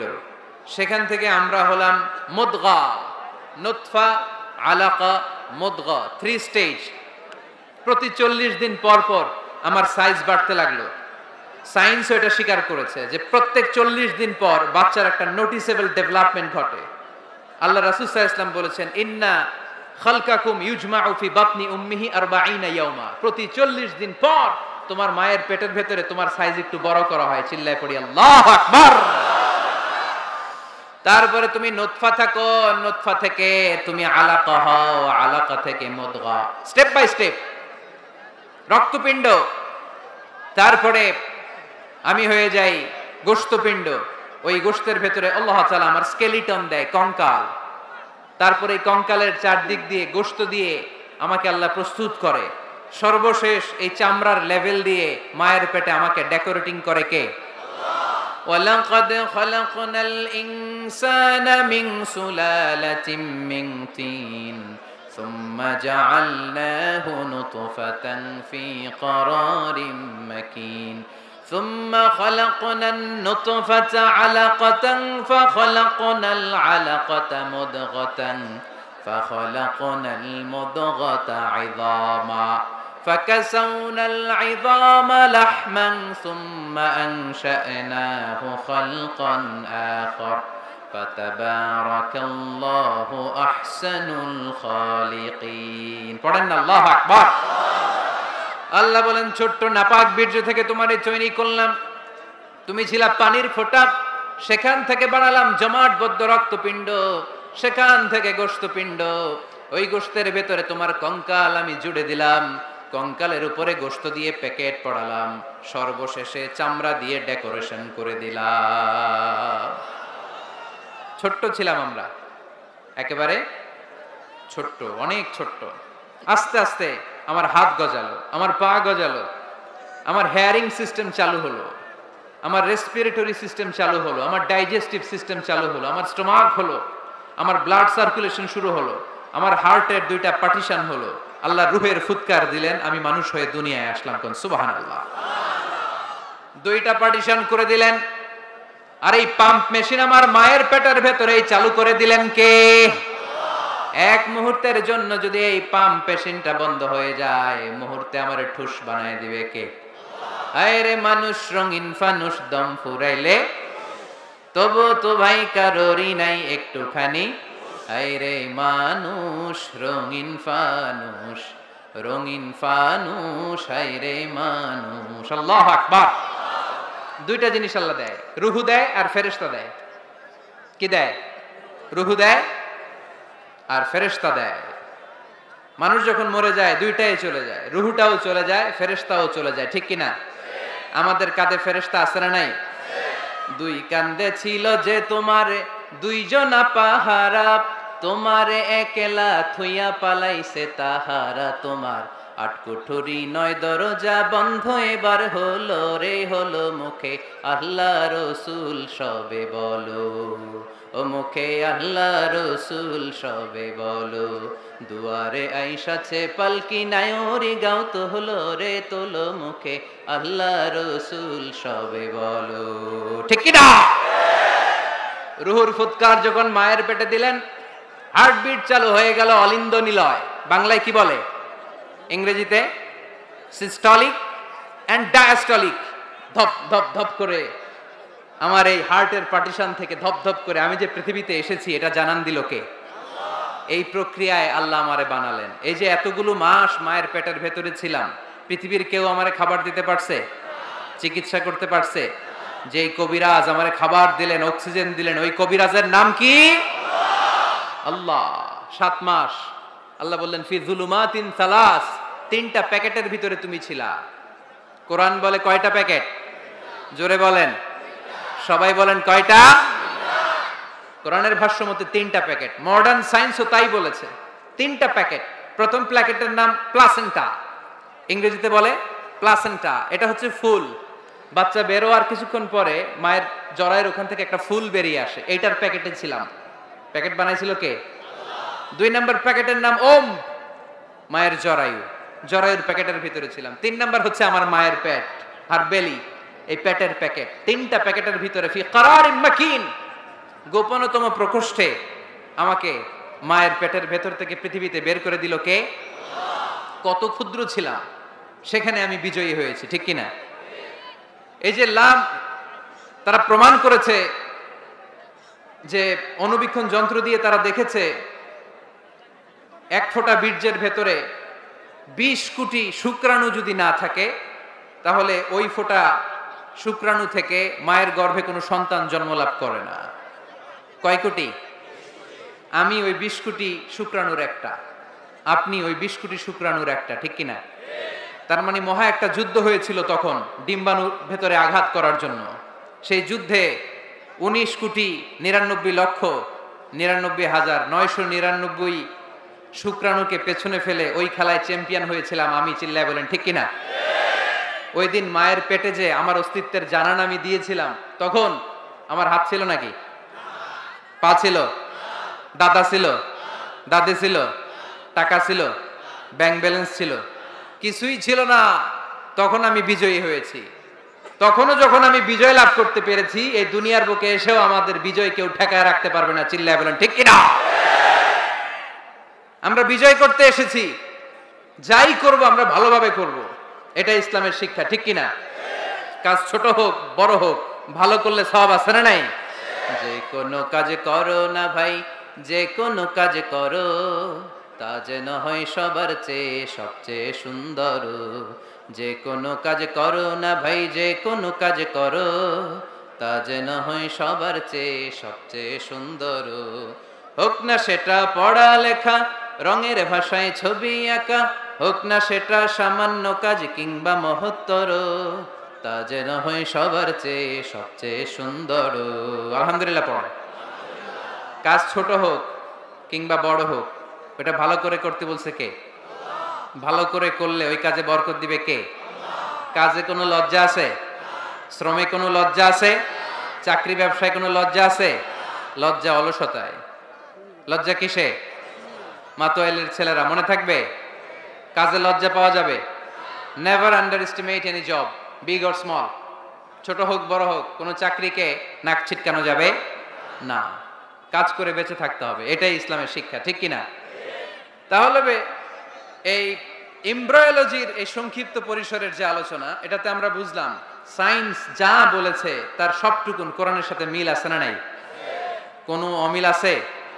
যদি কোনো অমিল তারা খুঁজে পায়, দে হ্যাভ টু ওয়েট। সায়েন্সের কি করতে হবে? অপেক্ষা করতে হবে। কারণ শুরুতে যা বলেছে এটা মনে রাখতে হবে কিন্তু, কারণ সায়েন্সের মূল থিওরি, সায়েন্সের কোনো থিওরি ফাইনাল না। আর কোরআনের মূল থিওরি, কোরআন যাই বলেছে তার সবটাই ফাইনাল। চিল্লায় বলো ঠিক কিনা? এবার দেখি হিউম্যান অ্যানাটমি নিয়ে কোরআন আমাদেরকে কি শুনিয়েছে। কোরআন আমাদেরকে শুনিয়েছে যে আমাদের দেহের প্রতিটা অঙ্গের ব্লু প্রিন্ট আল্লাহর কাছে আমাদের যে আমলনামা সেখানে আছে না নাই? আয়াহসাবুল ইনসানু আল্লান নাজমা'a 'idhamah বালা কাদিরিনা আলা আন নুসাউইয়া বানানা। কোরআন আমাদেরকে বলল, রব্বুল আলামিন ইরশাদ করেছেন, মানুষ কি মনে করেছে নাকি কিয়ামতের দিন তাকে জমিন থেকে উঠাতে আমি আল্লাহর কষ্ট হয়ে যাবে? না না, শুধু তাকে উঠানোটাই আমার জন্য ব্যাপার না, তাকে তো আমি উঠাবো তার হাতের আঙ্গুলের ফিঙ্গারপ্রিন্ট গুলো সহ উঠাবো। সুবহানাল্লাহ। নুসাউইয়া বানানা, বানান মানে আঙ্গুলের এই টিপ, এটার ইংরেজিতে কি বলে? টিপ বা প্রিন্ট, ফিঙ্গার টিপ বা ফিঙ্গারপ্রিন্ট। যারা সিগনেচার করতে জানে না তারা কি দেয়? টিপ সই দেয় কি দেয় না? 1880 সালের আগে মানুষ জানতোই না এখানে যে টিপ আছে একটা, আমার এই আঙ্গুলের ফিঙ্গারপ্রিন্টের সাথে এইটা মিলে না, এটার সাথে এটা মিলে না, এটার সাথে এটা না, এটার সাথে এটা না, এটার সাথে আবার এটা মিলে না, হাতের গুলার সাথে আবার পায়ের গুলা মিলে না। 1880 সালে ফ্রান্সের একজন সায়েন্টিস্ট নাম ফ্রান্সিস গালটন, উনি আবিষ্কার করেছেন যে মানুষের হাতে রেখা আছে, এটাকে বলে ফিঙ্গারপ্রিন্ট। একটা রেখার সাথে আরেকটা রেখার কোনো মিল নাই। আবার পায়ের যে রেখা, এটাকে আবার ফিঙ্গারপ্রিন্ট বলে না, ওটার বলে ফুটপ্রিন্ট। ওটার কি বলে? শ্রীলঙ্কায় একটা পাহাড় আছে, তো ওরা বলে ওইখানে আদম আলাইহিস সালামের ফুটপ্রিন্ট আছে, পায়ের ছাপ। এটা সত্যি কি মিথ্যা আমরা জানি না, ইতিহাসে পাওয়া যায়। তবে সত্য যে তথ্যটা আমরা জানি, কাবা ঘরের পাশে সাইয়েদনা ইব্রাহিম আলাইহিস সালামের ফুটপ্রিন্ট সংরক্ষণ করে রেখেছেন কে? ওয়াত্তাখিযু মিন মাকামি ইব্রাহিম মুসাল্লা। সাইয়েদনা ইব্রাহিম ওই পাথরের উপর দাঁড়িয়ে কাবা ঘর নির্মাণ করতেন। যতটুকু ওঠা লাগতো এসকালেটরের মতো, লিফটের মতো উপরে উঠে যেত। আবার নিচে নামার দরকার হলে মুহূর্তের মধ্যে এসকালেটরের মতো ওই পাথরটা নিচে নেমে যেত। চিল্লায় পড়ি সুবহানাল্লাহ। আবার প্রাণীদের সংখ্যা শনাক্তকরণের জন্য এই ফুটপ্রিন্ট লাগে। যেমন সুন্দরবনে বা অ্যামাজন জঙ্গলে বাঘ কয়টা আছে গুনতে হবে। বাঘ শুমারি হয়, আমাদের হয় আদমশুমারি। আমাদের কি হয়? আর আমাদের সুন্দরবনে কি হয়? বাঘ শুমারি। তো বাঘ গুনবে কিভাবে? কাছে যে এমনি গুনবে, বাঘ মামা 1, বাঘ মামা 2, বাঘ মামা 3, আর বাঘ আপনারা ছেড়ে দিবে নাকি? এমনি গনে?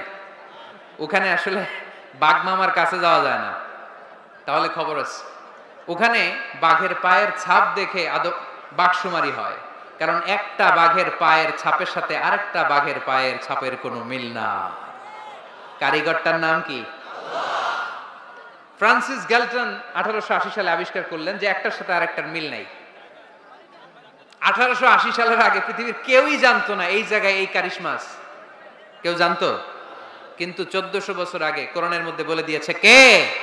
আয়াহসাবুল ইনসানু আল্লান নাজমা'a 'idhamah বালা কাদিরিনা আলা আন নুসাউইয়া বানানা।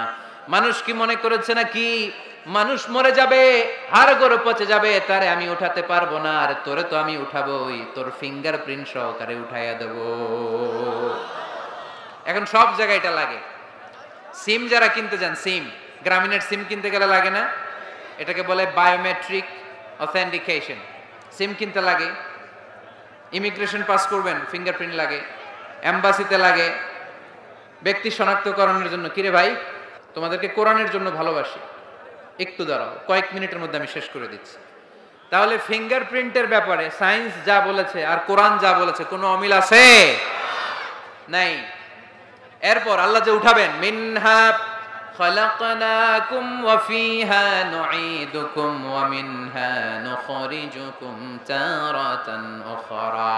মাটি থেকে বানালাম, মাটি থেকে তোমাদেরকে তৈরি করলাম, মাটির কবরে তোমাদেরকে শুইয়ে দিলাম, আবার মাটির কবর থেকে হাসরের মাঠে আমাদেরকে তুলে ফেলবেন কে? এখন এই যে মাটির ভেতরে আমরা রইলাম, মাটির ঘরে আমরা থাকলাম, পচে গেলাম, মরে গেলাম, কিভাবে উঠাবে? আল্লাহ রাসূল সাল্লাল্লাহু আলাইহি ওয়াসাল্লাম বললেন কিভাবে তোমাদেরকে উঠাবে শোনো, মজার ঘটনা, খেয়াল করে শোনেন। আল্লাহ রাসূল সাল্লাল্লাহু আলাইহি ওয়াসাল্লাম বললেন, সহিহ মুসলিমের বর্ণনা, ইন্না ফিল জাসাদি আযমান লা তাআকুলুহুল আরদু আবাদান ওয়া মিনহু ইউরাক্কাবুল খালকু কুল্লুহু ইয়াউমাল কিয়ামা। আল্লাহ রাসূল বললেন, নিশ্চয়ই প্রত্যেক মানুষের, প্রত্যেক প্রাণীর দেহের মধ্যে একটা ছোট হাড় আছে। কি আছে? হাড় বা হাড্ডি। লা তাআকুলুহুল আরদু আবাদা, মাটি কখনো ওই হাড্ডিটারে খেতে পারে না। ওয়া মিনহু ইউরাক্কাবুল খালকু কুল্লুহু ইয়াউমাল কিয়ামা, কিয়ামতের দিন ওই হাড্ডিকে বেসিক ধরে সবগুলো মানুষকে দাঁড় করায় দিবে কে? সাহাবারা জিজ্ঞেস করলেন, আইয়ু আযমিন ইয়া রাসূলুল্লাহ, ও আল্লাহর হাবিব ওই হাড্ডিটার নাম কি? আমাদের জানতে বড় মনে চায়। বিশ্বনবী বললেন, হাড্ডিটার নাম হলো আজবুয যানাব। আজবুয যানাব ইংরেজিতে বলে কক্সিক্স। ইংরেজিতে কি বলে? ডাক্তার হওয়া কে কে হাত তোলো। ডাক্তার হতে চাও দেখি কে কে? মাতোয়েলের ছেলেরা এদিকে ডাক্তার নাই, তোমরা পুলিশের লাঠি চার্জ বাহিনীতে যোগ দিও। যে ধাক্কা ধাক্কি শিখছো তোমরা, তোমরা পুলিশের লাঠি চার্জের একটা উইং থাকে না, ওইখানে চাকরি নিয়ে কোপায় ফেলবা একেবারে পিটায়, যেই ধাক্কা ধাক্কি করতেছো কোরআনের মাহফিলে। তাহলে ডাক্তার হওয়া কারা কারা দেখি? মাশাআল্লাহ, মাশাআল্লাহ। আল্লাহ তোমাদেরকে বড় ডাক্তার হওয়ার তৌফিক দান করুক, হাত নামাও। আজকে বাসায় যে লিখবা কক্সিক্স, এই কক্সিক্স এটাকে আরবিতে বলে, সহিহ মুসলিম শরীফের হাদিস, আজবুয যানাব, আমাদের যে শির দ্বারা আছে না নাই, এটারে বলে মেরুদণ্ড, ডাক্তারি ভাষায় স্পাইনাল কর্ড। এই স্পাইনাল কর্ডের একেবারে নিচে ট্রায়াঙ্গেল, ত্রিভুজ আকৃতির 3 কোণার একটা ছোট্ট হাড্ডি আছে। কয় কোণা? 3 কোণা। এটা প্রাণীরও আছে, আমাদেরও আছে। হিন্দুরা যখন শ্মশানে মানুষ পোড়ায়, গোশত, হাড্ডি, রক্ত সব পুড়ে যায়, কিন্তু এই ট্রায়াঙ্গেল কক্সিক্স পুড়ে না। আমাদেরকে কবরস্থানে যখন শুইয়ে দেয়া হয়, আমাদের হাত পা মাটিতে খেয়ে ফেলে, সব জীর্ণ শীর্ণ হয়ে যায়, পচে যায়, গলে যায়, কিন্তু শিরদাঁড়ার নিচে ট্রায়াঙ্গেল, ত্রিভুজ আকৃতির যে হাড্ডির কণা, যেটার নাম কক্সিক্স, ওইটা কখনো পচে। কিয়ামতের দিন ওই কক্সিক্স থেকে, ওইটাকে বেসিক অফ দ্য বেসিক্স ধরে আমাদেরকে উঠায় দিবে কে? এজন্য আল্লাহ বললেন, মিনহা খালাকনাকুম ওয়া ফিহা নুঈদুকুম ওয়া মিনহা নুখরিজুকুম তারাতান উখরা। মাটি থেকে বানালাম, মাটির কবরে শুইয়ে দিলাম, আবার মাটির কবর থেকে তোমাদেরকে দাঁড় করাবে কে? তাহলে আজবুয যানাব কোরআনের ভাষা, হাদিসের ভাষা, বিজ্ঞানের ভাষা হচ্ছে কক্সিক্স। মিল আছে না নাই? চিল্লায় বলতে হবে, মিল আছে না নাই? কি কষ্ট হচ্ছে আপনাদের? আরো 2-1 মিনিট শুনবেন, শুনবেন, শুনবেন? তাহলে তাকবীর পড়েন, লিল্লাহে তাকবীর, লিল্লাহে তাকবীর, লিল্লাহে তাকবীর। তাহলে হিউম্যান অ্যানাটমি নিয়ে আমরা সায়েন্সের ভাষ্য আর কোরআনের ভাষ্য যা শুনেছি, মিল আছে না নাই? এবার আমরা ফিজিক্স নিয়ে শুনবো। ফিজিক্স মানে কি? পদার্থবিদ্যা। পদার্থের অনেক গুরুত্বপূর্ণ একটা এলিমেন্ট হচ্ছে লোহা। লোহা চিনি আমরা, এই মাইকে লোহা আছে না নাই? লোহা ছাড়া মাইক বানানো যায়, বাড়ি বানানো যায়, গাড়ি বানানো যায়, ক্যামেরা বানানো যায়, মোবাইল বানানো যায়, প্লেন বানানো যায়, কম্পিউটার বানানো যায়। লোহা ছাড়া কিছুই হয় না, ঠিক কিনা? যেহেতু লোহা ছাড়া কিছুই হয় না, এজন্য লোহার নামে আল্লাহ কোরআনে একটা সূরাই দিয়ে দিলেন। সুবহানাল্লাহ, বাড়িতে গিয়ে বলেন ওই সূরাটার নাম, আরো জোরে, মাশাআল্লাহ, আল হাদিদ। আল্লাহ বললেন, ওয়া আলান্না লাহুল হাদিদ, ও দাউদ তোমার জন্য লোহারে আমি নরম বানিয়ে দিলাম। ফিহি বাসুন শাদীদ ওয়া মানাফিউ লিন-নাস ওয়া আনজালনাল হাদিদা ফিহি বাসুন শাদীদ ওয়া মানাফিউ লিন-নাস। আমি লোহাকে আকাশ থেকে নাজিল করলাম, লোহার ভেতরে রয়েছে অনেক শক্তি, মানাফিউল লিন্নাস, মানুষের জন্য উপকার। এই লোহা দিয়ে নানান ধরনের জিনিস বানানোর কৌশল আমাদেরকে শিখালো কে? এই ছেলেরা, হাদিদ মানে লোহা, হাদিদ মানে কি? লোহা। আল্লাহ বললেন, খেয়াল করে শুনেন, এই যে মাশাআল্লাহ ঠান্ডা, হ্যাঁ এবার ঠিক আছে, এরকম থাকো। লোহা, সূরার নাম হাদিদ, লোহা। ওয়া আনজালনাল হাদিদ, লোহাকে আমি নাজিল করেছি। এই আয়াত থেকে বোঝা গেল লোহা পৃথিবীর উপাদান না। চাচা, ওয়া আনজালনাল হাদিদ, লোহাকে আমি নাজিল করেছি। আকাশ থেকে বৃষ্টি নাজিল করে কে? এই কোরআনকে নাজিল করছে কে?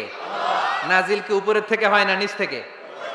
তার মানে ওয়া আনজালনাল হাদিদ, লোহাকেও আল্লাহ এইভাবে নাজিল করছে। কোরআন যেমনি উপর থেকে নিচে, ফ্রম আপ টু ডাউন, বৃষ্টি যেমনি উপর থেকে নিচে, তেমনি লোহাকেও উপর থেকে নিচে নাজিল করেছে কে? কোরআনের এই আয়াত থেকে বোঝা যায় লোহা পৃথিবীর উপাদান নয়, লোহা নিশ্চয়ই বাইরে থেকে এসেছে। সায়েন্স বর্তমান সময়ে এটাই বলছে, চিল্লায় কোন সুবহানাল্লাহ। সায়েন্স বলছে লোহার একটা মলিকিউল তৈরি করতে যে টেম্পারেচার বা তাপ লাগে, এটা পৃথিবী তো দূরের কথা, সূর্যের ভেতরেও নাই। 1 কোটি ডিগ্রি সেলসিয়াসের তাপমাত্রা ছাড়া লোহার কোনো অণু পৃথিবীতে তৈরি হওয়া সম্ভব না। চিল্লায় বলো ঠিক কি না? এত বেশি তাপমাত্রা সৌরজগতের সব গ্রহ নক্ষত্রের তাপমাত্রা একসাথে মিলালেও চলবে না। তার মানে কোরআন যা বলেছে আর সায়েন্স যা বলেছে মিল আছে না নাই? এরপরে কোরআন পাহাড়ের ব্যাপারে বলেছে, ওয়াজআলনাল জিবালা আওতাদা, আমি পাহাড়গুলোরে পেরেকের মতো জমিনে ঢুকিয়ে দিয়েছি। সুবহানাল্লাহ। তাহলে পাহাড়কে আল্লাহ তাআলা পেরেকের সাথে তুলনা করলেন। কিসের সাথে? পেরেক চিনেন? সবাই চিনেন? মাতোয়াইলে আছে পেরেক? কি করে পেরেক দিয়ে? কাঠের ভিতরে ঠুকে না, দেয়ালে ঠুকে। তাহলে আল্লাহ পাহাড়গুলোর বললেন পেরেক। আচ্ছা, পেরেক যখন আমরা কাঠের ভিতরে ঢুকাই, পুরো পেরেকটা কাঠের ভিতরে ঢুকে যায়, উপরে শুধু কি থাকে? মাথাটা থাকে, ঠিক কিনা? তার মানে আমরা যে পাহাড় দেখতে পাচ্ছি এটা পাহাড়ের মাথা। পুরো পেরেক যেমনি কাঠের ভিতরে, পুরো পাহাড়টা আছে মাটির ভিতরে। চিল্লায় পড়ি আল্লাহু আকবার। জমিনে আমরা দৃশ্যমান এই পৃথিবীতে খালি চোখে যে পাহাড় দেখতে পাই, এটা আসল পাহাড় না, এটা পাহাড়ের মাথা। যেমনি পেরেক যখন কাঠের ভিতরে ঢুকে দেই, পুরো পেরেকটা কাঠের ভিতরে ঢুকে যায় কি যায় না? পেরেক নিয়ে যখন আমি হাতুড়ি দিয়ে মারলাম, পুরো পেরেকটা কই যায়? কাঠের ভিতরে, তাই না? তার মানে খালি চোখে যে পাহাড় দেখি, এটা পেরেকের মাথা যেমনি একটু দেখা যায়, এটা পাহাড়ের মাথা। আসল পাহাড় মাটির ভেতরে, উপরে যদ্দূর দেখা যায় তার কমসে কম 10 গুণ পাহাড় মাটির ভিতরে রেখে দিয়েছে কে? এজন্য আল্লাহ উপমাটা, মেটাফরিকটা এইভাবে দিলেন, ওয়াজআলনাল জিবালা আওতাদা, এই পাহাড়কে, মাউন্ট এভারেস্টকে, আলাস্কা পর্বতমালাকে, আল্পস পর্বতমালাকে, এই গারো পাহাড়কে, এই কেউকারাডাঙ্গার তাজিংডং বিজয়কে আমি পাহাড়ের মতো জমিনের মধ্যে গেড়ে দিয়েছে। চিল্লায় পড়বো সুবহানাল্লাহ। আবার আল্লাহ বললেন, ওয়ামিনাল জিবালি জুদাদুম বিদুন ওয়া হুমরুম মুখতালিফুন আলওয়ানুহা ওয়া গরাবিবু সুদ, পাহাড়ের মধ্যে কোন পাহাড় আমি বানিয়েছি ধবধবে শুভ্র সাদা, কোন পাহাড় আমি বানিয়েছি রক্তিম লাল, কোন পাহাড় আমি বানিয়েছি কুচকুচে কালো।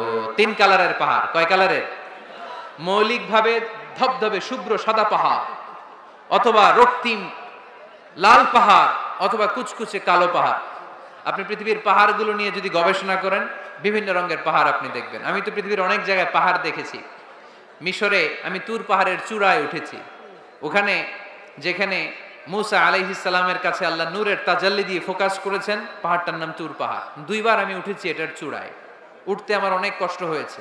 ওখানে উঠে ফজরের সালাত পড়ে আমি খেয়াল করে দেখলাম তুর পাহাড়ের আশেপাশের পাহাড়গুলো কোনোটা খয়েরি, কোনোটা কালো, কোনোটা লাল, কোনোটা ধূসর। আল্লাহু আকবার। এক এক পাহাড়কে এক এক রং দিয়ে তৈরি করলো কে? পৃথিবীতে চায়না নামে একটা দেশ আছে না? চায়না একটা শহর আছে গানজু। কি নাম? আজকে যে গুগল করবা, the গানজু city located in China, চায়নাতে অবস্থিত গানজু শহরে একটা পাহাড় আছে। এই পাহাড়ের নাম রেইনবো মাউন্টেন। কি নাম? মানে রংধনুর পাহাড়। রংধনুর কয় রং? সবাই কন, আরো জোরে। 7 রং না? আমরা ছোটবেলায় মুখস্থ করতাম বেনিয়া সহকলা, বেনিয়া সহকলা। এই 7 রঙের পাহাড় ওখানে দেখা যায়, এক জায়গায় 7 রঙের পাহাড়। সুবহানাল্লাহ কইতে পারলেন না? মজা করে বানালো কে? সুনানে তিরমিজি আর মুস্তাদরাকে হাকিম, মুসনাদে আহমদ ইবনে হাম্বলের হাদিস, আল্লাহ যখন পৃথিবী বানালেন, এই পৃথিবীটা ঘোরার পাশাপাশি কাঁপাকাঁপি শুরু করে দিল।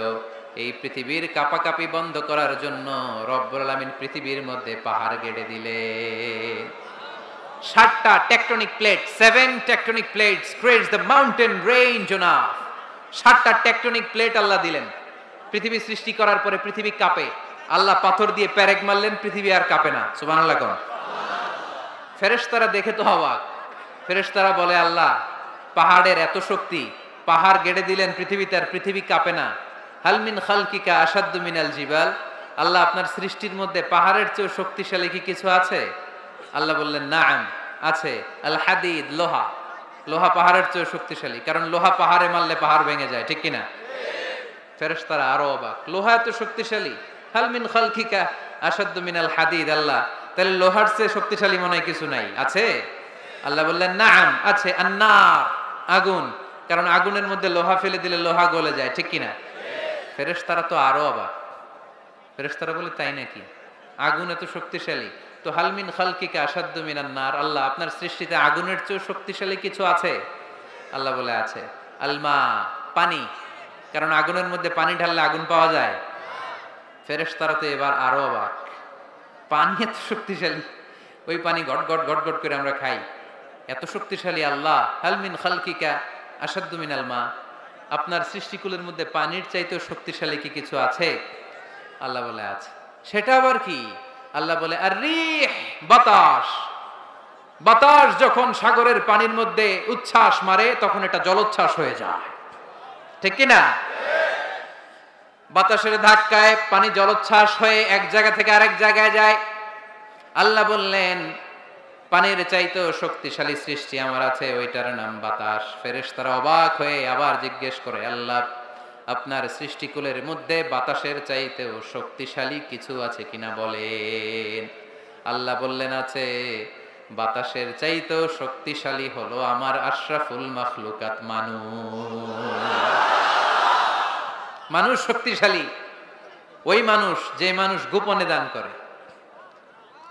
গোপনে, আল্লাকা সিররুন ইনদাল্লাহ বাইনাকা আনতা ওয়া বাইনাল্লাহ, আল্লাকা সাদাকাতুন তাখফা লা ইয়ালামুহা ইল্লাল্লাহ, আল্লাকা সিররুন ইনদাল্লাহ বাইনাকা আনতা ওয়া বাইনাল্লাহ, আল্লাকা সাদাকাতুন তাখফা লা ইয়ালামুহা ইল্লাল্লাহ। পড়তে হবে আল্লাহু আকবার। গোপন দান যিনি করে তিনি সবচাইতে শক্তিশালী, ঠিক কিনা? এজন্য মাতুয়াইলের ভাইয়েরা গোপন দান করতে রাজি আছেন নাকি? অমুক ভাই বিশিষ্ট সমাজ সেবক 2 লক্ষ টাকা, বলেন মারহাবা। এইভাবে দান করবেন? মারহাবা করলেও আসি, না কইলেও আসি, ঠিক কিনা? মারহাবা যদি বলে দেন, সমস্যা নাই। মারহাবা না বললেও দিবেন। তাহলে খুশি কে? বেশি খুশি হয় যখন লুকায় লুকায় দেন, নাম না জানায় দেন। ওই দান আল্লাহ এমন ভাবে কবুল করে, ওই দানের কারণে 7 শ্রেণীর ব্যক্তিকে আল্লাহ আরশের নিচে ছায়া দিবে। যেদিন কোনো ছায়া পাওয়া যাবে না, ওই দিন ওই ব্যক্তিকে আল্লাহ টেনে আরশের ছায়ার নিচে বসিয়ে দিবে। তাহলে কোরআন পাহাড়ের কথা যা বলেছে, বিজ্ঞানে ওই কথা আছে না নাই? এরপর কোরআন বলেছে, আলাম তারা আন্নাল্লাহা ইউসজি সাহাবান সুম্মা ইউআল্লিফু বাইনাহু সুম্মা ইয়াজআলুহু রুকামান ফাতারাল ওয়াদকা ইয়াখরুজু মিন খিলালিহি, আল্লাহ সাগরের পানিগুলোরে তারায় মেঘ বানায়, আকাশে নেয়, বৃষ্টি নাজিল করে। এটাকে বলে সায়েন্স, এটার নাম দিয়েছে ওয়াটার সাইকেল বা হাইড্রোলজিক্যাল সাইকেল।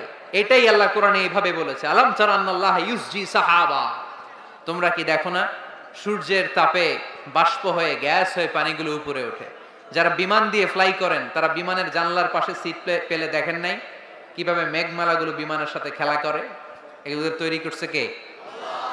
তার মানে কোরআন যা বলল বিজ্ঞান তাই বলে। সানশাইন, সূর্যের প্রখর তাপে পানিগুলো বাষ্প হয়ে উপরে যায়, ঘনীভূত হয়, কন্ডেনসেশন, কন্ডেন্সড হয়, ঘনীভূত হয়, মেঘমালা হয়। ওই মেঘ থেকে ঝিরিঝিরি ঝিরিঝিরি বৃষ্টি নাজিল করে কে? আমাদের ফসল খেতে গরু যদি খাইতে আসে আমরা তারাই না? আল্লাহ কয় তুই তোর ফসল ক্ষেত বাঁচানোর জন্য গরু তারাস, আমি তো আকাশে মেঘ তারাই। তোর এখান থেকে যে ফসল আসে, এইখানে ফসল উৎপাদনের জন্য পরিশ্রম তুই একা করস নাই, আমারও পরিশ্রম আছে। তুই দুনিয়ার জমিনে ছাগল তাড়িয়ে দিস, মেঘ তাড়িয়ে দিস, আমি আল্লাহর আদেশে আদেশে আকাশের মেঘগুলো আমি তাড়িয়ে তোর ক্ষেতের উপরে, ফসল ক্ষেতের উপরে নিয়ে বৃষ্টি নাজিল করে আমি সবুজ শ্যামল ফসল ক্ষেত দিয়েছি। তার মানে সায়েন্স যা বলেছে আর বিজ্ঞান যা বলেছে মিল আছে না নাই? আকাশে মেঘমালা দেখলে বিষ্ণু ঈসা ইসলাম ভয় পেয়ে যেতেন, দোয়া পড়তেন, আল্লাহুম্মা সাইয়্যিবান নাফিআ, আল্লাহ উপকারী বৃষ্টি দেন। বৃষ্টি দেখলে, মেঘ দেখলে আল্লাহ রাসূল পেরেশান, একবার ঘরের ভিতরে আরেকবার বাইরে, একবার ভিতরে আরেকবার বাইরে। আম্মা জান বলতেন, ইয়া রাসূলুল্লাহ, আকাশে মেঘ দেখলে আপনি পেরেশান হন কেন? আল্লাহ রাসূল কেঁদে কেঁদে বলতেন, আয়েশা আমি জানি না এই বৃষ্টি আর তুফান থেকে মদিনায় সজীব শ্যামল ঘাস লতা পাতা জন্মাবে, নাকি এর মধ্যে থেকে বজ্রপাত এসে আমাদের পাপের কারণে আল্লাহ মদিনাটারে জ্বালিয়ে দিবে, আমি জানি না। আমরাও যে আকাশে মেঘমালা দেখি, আমরা কি জানি এটা কি রহমতের মেঘ না আযাবের মেঘ? জানি আমরা। তারপরও বৃষ্টি আসলে আমাদের গান আছে না নাই? বৃষ্টি আসলে দেখবেন গান লাগায় দেয়, বৃষ্টি পরে টাপুর টুপুর, ওই কয় পায়ে দিয়ে সোনার নুপুর, সব মুখস্থ। এগুলো করা যাবে না। বৃষ্টি দেখলে দোয়া পড়তে হবে, আল্লাহুম্মা সাইয়্যিবান নাফিআ, আল্লাহুম্মা আসকিনা গাইসান মুগীসান মারিআন মারিআন নাফিআন গায়রা দার আজিলান গায়রা আজিল। আল্লাহ এই মেঘমালা থেকে এমন বৃষ্টি দাও যে বৃষ্টি আমাদের জন্য কল্যাণকর, যে বৃষ্টিতে ঘাস লতা পাতা জন্মায়, যে বৃষ্টিতে আমাদের গবাদি পশুর জন্য রিজিক থাকে। কল্যাণকর বৃষ্টি দাও আল্লাহ, ক্ষতিকর বৃষ্টি দিও না, তাড়াতাড়ি দাও, দেরি করো না। চিল্লায় পড়ে না আমিন? কি আবার ঠেলাঠেলি? কানগুলো খরগোশের কানের মতো খাড়া করে শোনেন। আল্লাহর হাবিব বললেন, মুস্তাদরাকে হাকিমের হাদিস, সিনতান লা তুরাদ্দান, দুই দোয়া আল্লাহ কখনো ফিরিয়ে দেন না। কয় দোয়া? এক হচ্ছে ইনদান নিদা, আজানের পরে যে দোয়াটা করা হয়, আজান আর একামতের মাঝখানে দোয়া, আজানের সময় দোয়া, এই দোয়া আল্লাহ ফিরিয়ে দেয়, একটা গেল। দুই নাম্বার হচ্ছে তাহতাল মাতর, বৃষ্টির নিচে দাঁড়িয়ে দোয়া করলে ওই দোয়া কবুল করে কে? আর আমরা বৃষ্টির নিচে দাঁড়িয়ে আঁকা বাঁকা মেঠো পথে কোন রূপসী হেঁটে যায়, আছে না নাই? বৃষ্টি আসলে আমরা ভাবুক হয়ে যাই, দরজা জানলা বন্ধ করে দিয়ে অনেকে গান বাজনা ছেড়ে দেয়, হিন্দি গান লাগায় দেয়। এই 16ই ডিসেম্বরেও দেখলাম কিছু কপাল পোড়া বাংলা দেশাত্মবোধক গানের পরে হিন্দি গান লাগাই দিচ্ছে। কত বড় ডাকাত, কোথায় কি করতে হবে ওইটাও জানে না। তো জন্য বৃষ্টি নাজিল হলে আমরা যেন আল্লাহর কাছে দোয়া করি। বৃষ্টির সময় দোয়া করলে ওই দোয়াটা কবুল করে কে? তাহলে ফিজিক্সের এই পোরশনে আমরা লোহা নিয়ে কথা বললাম, বায়োলজিক্যাল অ্যাসপেক্ট অফ মাউন্টেইনস, পাহাড় নিয়ে কথা বললাম পানি নিয়ে। এবার আমরা জুলজি নিয়ে কিছু কথা বলে মুনাজাতের দিকে যাব ইনশাআল্লাহ। প্রাণীবিদ্যা, জুলজি মানে কি? প্রাণীর কথা তো আর কোরআনে নাই। প্রাণীর নামে আল্লাহ কোরআন একটা সূরাই দিয়ে দিয়েছে, সূরাতুল আনআম। আবার 5টা প্রাণীর নামে আলাদা আলাদা সূরা আছে না নাই? সূরাতুল বাকারা, বাকারা মানে সূরাতুল ফিল, ফিল মানে সূরাতুন নামাল, নামাল মানে পিঁপড়া, সূরাতুন নাহাল, নাহাল মানে মৌমাছ, সূরাতুল আনকাবুত, আনকাবুত মানে মাকড়সা। 5টা প্রাণীর নামে কোরআনে সূরা দিছে কে? আবার আল্লাহ বললেন, ওয়া ইন্না লাকুম ফিল আনআমি লা'iবরাতান নুসকিকুম মিম্মা ফি বুতুনিহি মিন বাইনি ফারথিন ওয়া দামিন লাবানান খালিসান সাইগান লিশ-শারিবিন। প্রাণীর পেটের ভেতর থেকে আমি তোমাদের জন্য একটা লিকুইড পদার্থ বের করি, মিন বাইনি ফারসিন ওয়া দামিন লাবানা, এই লিকুইড পানিটা গোবর আর রক্তের মাঝখান দিয়ে আমি বের করি, কিন্তু এই পানিটার মধ্যে গোবরও মিশে না, রক্তও মিশে না। সুবহানাল্লাহ। লাবানান খালিসান, এটার নাম ফ্রেশ মিল্ক, এটার নাম সাইগান লিশারিবিন, খেতে খুব সুস্বাদু। সুবহানাল্লাহ পড়েন। মা তো এলে গরু গাবি পালেন নাকি আপনারা? কারা কারা পালেন দেখি? ছাগল পালেন কারা কারা? মা বাআসাল্লাহু নাবিয়্যান ইল্লা রাআল গানাম, এই দুনিয়ায় এমন কোন নবী নাই যে নবী ছাগল চড়ায় নাই। ছাগল চড়ানো নবীর সুন্নাত। সুবহানাল্লাহ কইলেন না? তাহলে মেকানিজমটা দেখেন, what a brilliant mechanism of discharge in milk from animals body. Allah বললেন মিম বাইনি ফারসি ওয়া দামিল লাবানা। ফার্স মানে গোবর, ফার্স মানে দাম মানে রক্ত, দাম মানে, তাহলে গরুর পেটের এক লাইনে থাকে গোবর, এক লাইনে, আরেক লাইনে রক্ত। গোবরও নাপাক, রক্ত, গোবর খাওয়াও হারাম, রক্ত খাওয়াও, কিন্তু দুই হারামের মাঝখান থেকে, দুই পচা জিনিসের মাঝখান থেকে, দুই বিদঘুটে জিনিসের মাঝখান থেকে দুধ আমাদের জন্য বের করে দেয় কে? আল্লাহ। মেকানিজমটা দেখছেন? মিমবাইনি ফারসি ওয়া জামিল লাবানা, একদিকে গোবর একদিকে রক্ত, মাঝখান দিয়ে স্বচ্ছ দুধ। সুবহানাল্লাহ পড়েন। এই দুধ এমন একটা খাবার, এটা খেয়ে হজম করতে পারলে আজীবন বেঁচে যাবেন। নিউট্রিশনের যে ইনগ্রেডিয়েন্টস আছে 6টা, পুষ্টি উপাদান 6টাই আছে দুধে। এজন্য আল্লাহ রাসূল সাল্লাল্লাহু আলাইহি ওয়াসাল্লাম দুধ বড্ড পছন্দ করতেন, আর বলতেন আলাইকুম বি আলবানিল বাকার, তোমরা গরুর দুধ খেও, ফা ইন্নাহা তুরাম্মু মিনাল আশজার, কেননা গরুর দুধ এটা ঘাস লতা পাতার নির্যাস। গরু কি খায়? ফাস্ট ফুড খায় না? গরু বার্গার খায় না? ফ্রেঞ্চ ফ্রাইজ খায় না? টিক্কা খায় না? চিকেন কাবাব? গরু কি খায়? এই ঘাস খাবেন, মানে শাকসবজি খাবেন। গরু ঘাস খায়, এজন্য গরুর পেট থেকে দুধ বের করে দেয় কে? আলাইকুম বি আলবানিল বাকার, তোমরা গরুর দুধ খেও। কত বড় ডাক্তার ছিলেন বিশ্বনবী মুহাম্মদ সাল্লাল্লাহু আহমদ, বড় বিশ্বস্ত, বিশ্বস্ত ডাক্তার। যেটা খাইতে বলছে ওটা খাইলে কোনো রোগ হবে? সে কোন বন্ধু বলো বেশি বিশ্বস্ত, সে কোন বন্ধু বলো বড় বিশ্বস্ত, কার কাছে মন খুলে দেয়া যায়, কার কাছে প্রাণ খুলে বলা যায়, হওয়া যায় অতি আশ্বস্ত, তার নাম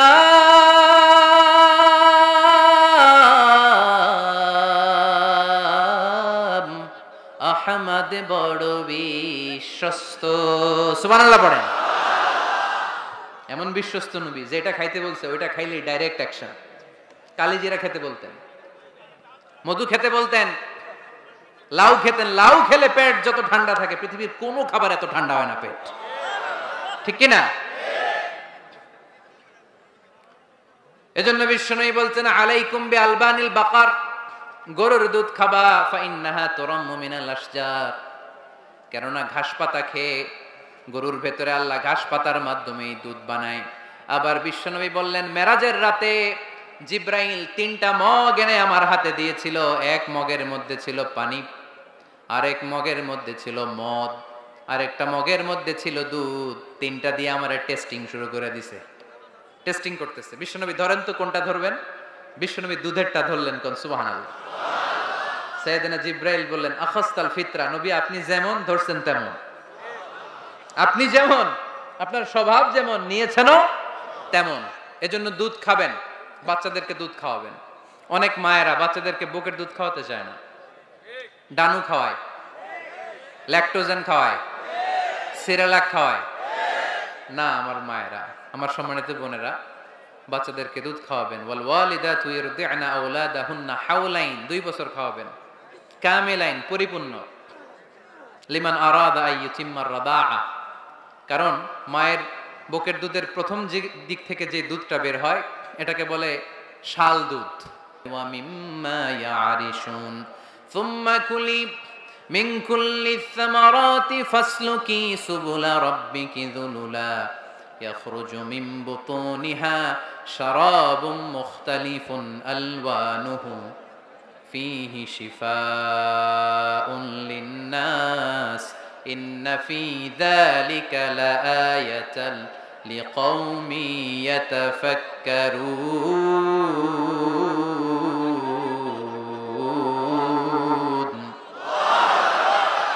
লিকাওমি ইয়াতাফাক্কারুন, চিন্তাশীলদের জন্য এই মধুর মধ্যে আল্লাহ চিন্তা রেখে দিয়েছেন।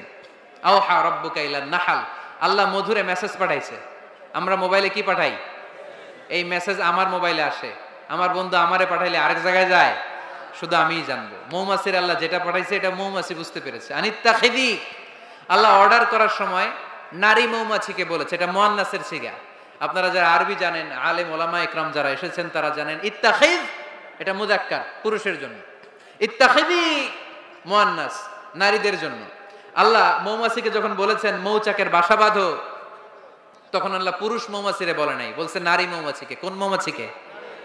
কার্ল ভন ফ্রেশ নামে একজন অস্ট্রিয়ান বিজ্ঞানী, এই সায়েন্টিস্ট গবেষণা করে দেখেছে মৌচাকের বাসার মধ্যে পুরো মৌমাছির সব কার্যক্রমের প্রধান যে থাকে এটা পুরুষ মৌমাছি না, এটা নারী মৌমাছি।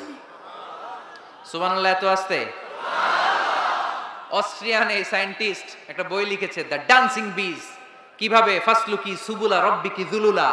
এইখানে মৌচাক আর মধু আনতে যায় 5 মাইল দূরে, এরপরে আবার এই রাস্তাটা চিনে মৌমাছি যা আসে ওরে রাস্তা চিনায় দেয় কে? আল্লাহ সিক্রেট মেসেজ দিয়ে বললেন ইত্তাখিদি, ঘর বানাও। আওহা রাব্বুকা ইলান নাহলি আন ইত্তাখিদি বাইতা, উপরে ঘর বানাও। মিনাল জিবালি বুয়ুতা, পাহাড়ে বানাও, গাছের মগ ডালে বানাও, যাতে পোলাপানরা ঢিল মারতে না পারে। কাছাকাছি নিচু জায়গায় মৌচাকের বাসা হলে পোলাপানরা কি করে? মধ্যে খাওয়ার জন্য ঢিল মারে না? আল্লাহ দেখেন কিভাবে সিক্রেট মেসেজ দিল যে নিচে তুমি তোমার মৌচাকটা করো না, উপরে বানাও। আর আমার দেখা পথ অনুযায়ী তুমি মধু নিয়ে আসো। এটাকে বলে ফ্লাওয়ার নেক্টার, পুষ্পরস। মধু এত ভালো কেন? এর কারণ মৌমাছি যখন পুষ্পরস বা ফ্লাওয়ার নেক্টার সে নিয়ে আসে, সে ফলের রস আনে, সে ফুলের রস আনে, সে বনাজি গাছ থেকে আনে, ঔষধি গাছ থেকে আনে, হার্বাল ট্রি থেকে আনে। এজন্য মধুর চেয়ে ঔষধি গুণ সম্পন্ন কোন ন্যাচারাল লিকুইড পানীয় পৃথিবীতে আবিষ্কার হয় না। চিল্লা এখন সুবহানাল্লাহ। ফাসলুকি সুবুলা রব্বিকি যুলুলা, এগোতে থাকো। তারপরে মধুগুলোকে নিয়ে বাসার মধ্যে রাখো। এই আয়াত থেকে প্রমাণ হয় পুষ্পরস সংগ্রহ করে মধু এটাকে খেয়ে ফেলে, এমন না মুখ দিয়ে এনে মৌচাকে রেখে দেয়, না, এটা খেয়ে ফেলে। খেয়ে পেটের ভেতর একটা চেম্বার আছে, আলাদা একটা চেম্বার, ওইখানে এনজাইম দিয়ে এটাকে সমৃদ্ধ করে। তারপর একটা টিউব আছে এটার পেছনে, টিউব দিয়ে মৌচাকের ভেতরে মধুকে পৌঁছে দেয় আমাদের জন্য। কোন সুবহানাল্লাহ। এই অস্ট্রিয়ান সায়েন্টিস্ট উনি গবেষণা কইরা অপারেশন করে মৌমাছি কেটে দেখতে পেল মৌমাছির পেটের ভিতরে একটা পাকস্থলী না আমাদের মতো, ওর পেটের ভিতরে আল্লাহ 2টা পাকস্থলী দিয়েছে। একটা তার নিজের খাবারের পাকস্থলী, আর একটা আমাদের জন্য যে মধু এনে এটাকে এনজাইম লিকুইড দিয়ে সমৃদ্ধ করবে, ওইটার জন্য আরেকটা পাকস্থলী। চিল্লায় পড়তে হবে আল্লাহু আকবার। এজন্য মধু খেতে রাজি আছেন তো? বিষ্ণু ঈসা ইসলাম ফ্রেশ মধু খেতেন। দুর্গন্ধযুক্ত মধু বিষ্ণু সাল্লাল্লাহু আলাইহি সাল্লাম কখনো খেতেন না। আর বিষ্ণু ঈসা ইসলাম বলতেন আলাইকুম বিশিফা আইন, তোমরা 2টা শিফা নাও। কোরআনে এই মেসেজটা খেয়াল রাখবেন, কোরআনে কালামুল্লাহ মাজিদে 2টা বিষয়ের ক্ষেত্রে আল্লাহ শিফা শব্দ যোগ করেছেন। এক হচ্ছে স্বয়ং কোরআনের ক্ষেত্রে আল্লাহ বলেছেন এটাতে আছে শিফা, আর মধুর ক্ষেত্রে বলেছেন মধুতে দিয়েছি আমি শিফা। এজন্য বেশি বেশি মধু খাওয়ার দরকার আছে না নেই? কত ধরনের মধু যে পৃথিবীতে পাওয়া যায়, ব্ল্যাক হানি, হোয়াইট হানি, ক্রিমড হানি, অর্গানিক হানি, এগুলো খুঁজে খুঁজে খাবেন। আজকে মধু খাইছেন কে কে? দেখে হাত তুলেন। মাশাআল্লাহ, আমিও খেয়ে আসছি আপনাদের সাথে। প্রতিদিন মধু খাইতে হবে শীতকালে। আজকে শীত পড়ছে না অনেক? মধু খেয়ে যদি আপনি কাজ শুরু করে দেন, শীত বাবাজি আপনার কাছে আসতে পারবে না। বিষ্ণু ঈসা ইসলাম মধু খেতে আমাদেরকে উৎসাহিত করেছেন। তার মানে এমন বিশ্বস্ত নবী আমার, যেটা খেতে বলেছেন এটা খেলে আমাদেরকে সুস্বাস্থ্য দান করবে কে? তার মানে প্রাণীবিদ্যায় আমরা কোরআন থেকে যে তথ্য পেয়েছি, এই তথ্যের সাথে বিজ্ঞানের তথ্যের মিল আছে না নাই? কোনো অমিল আছে? কিন্তু বিজ্ঞান যদি কোনো অমিল খুঁজে পাওয়া যায়, বিজ্ঞানী বাবাজিদের কি করতে হবে? কি করতে হবে? They have to wait unless they get their final discoveries, the latest and modern invention. তাদের নতুন ইনভেনশন যতক্ষণ না আসে বসে থাকতে হবে, কারণ তোমাদের কথা ফাইনাল না। বিজ্ঞানের সবচেয়ে বড় থিওরি যে বিজ্ঞানের কোনো থিওরি ফাইনাল না, আর কোরআনের সবচেয়ে বড় থিওরি কোরআন যাই বলেছে তাই মনে থাকবে। এজন্য আজকের এই সংক্ষিপ্ত আলোচনা থেকে আমরা বুঝতে পারলাম যে বিজ্ঞান আর কোরআনে কোনো অমিল নেই, আছে শুধু মিল। আমরা আজকে কসমোলজি নিয়ে শুনেছি, মানে সৃষ্টি তত্ত্ব, কিভাবে সৃষ্টি হলো মহাবিশ্ব।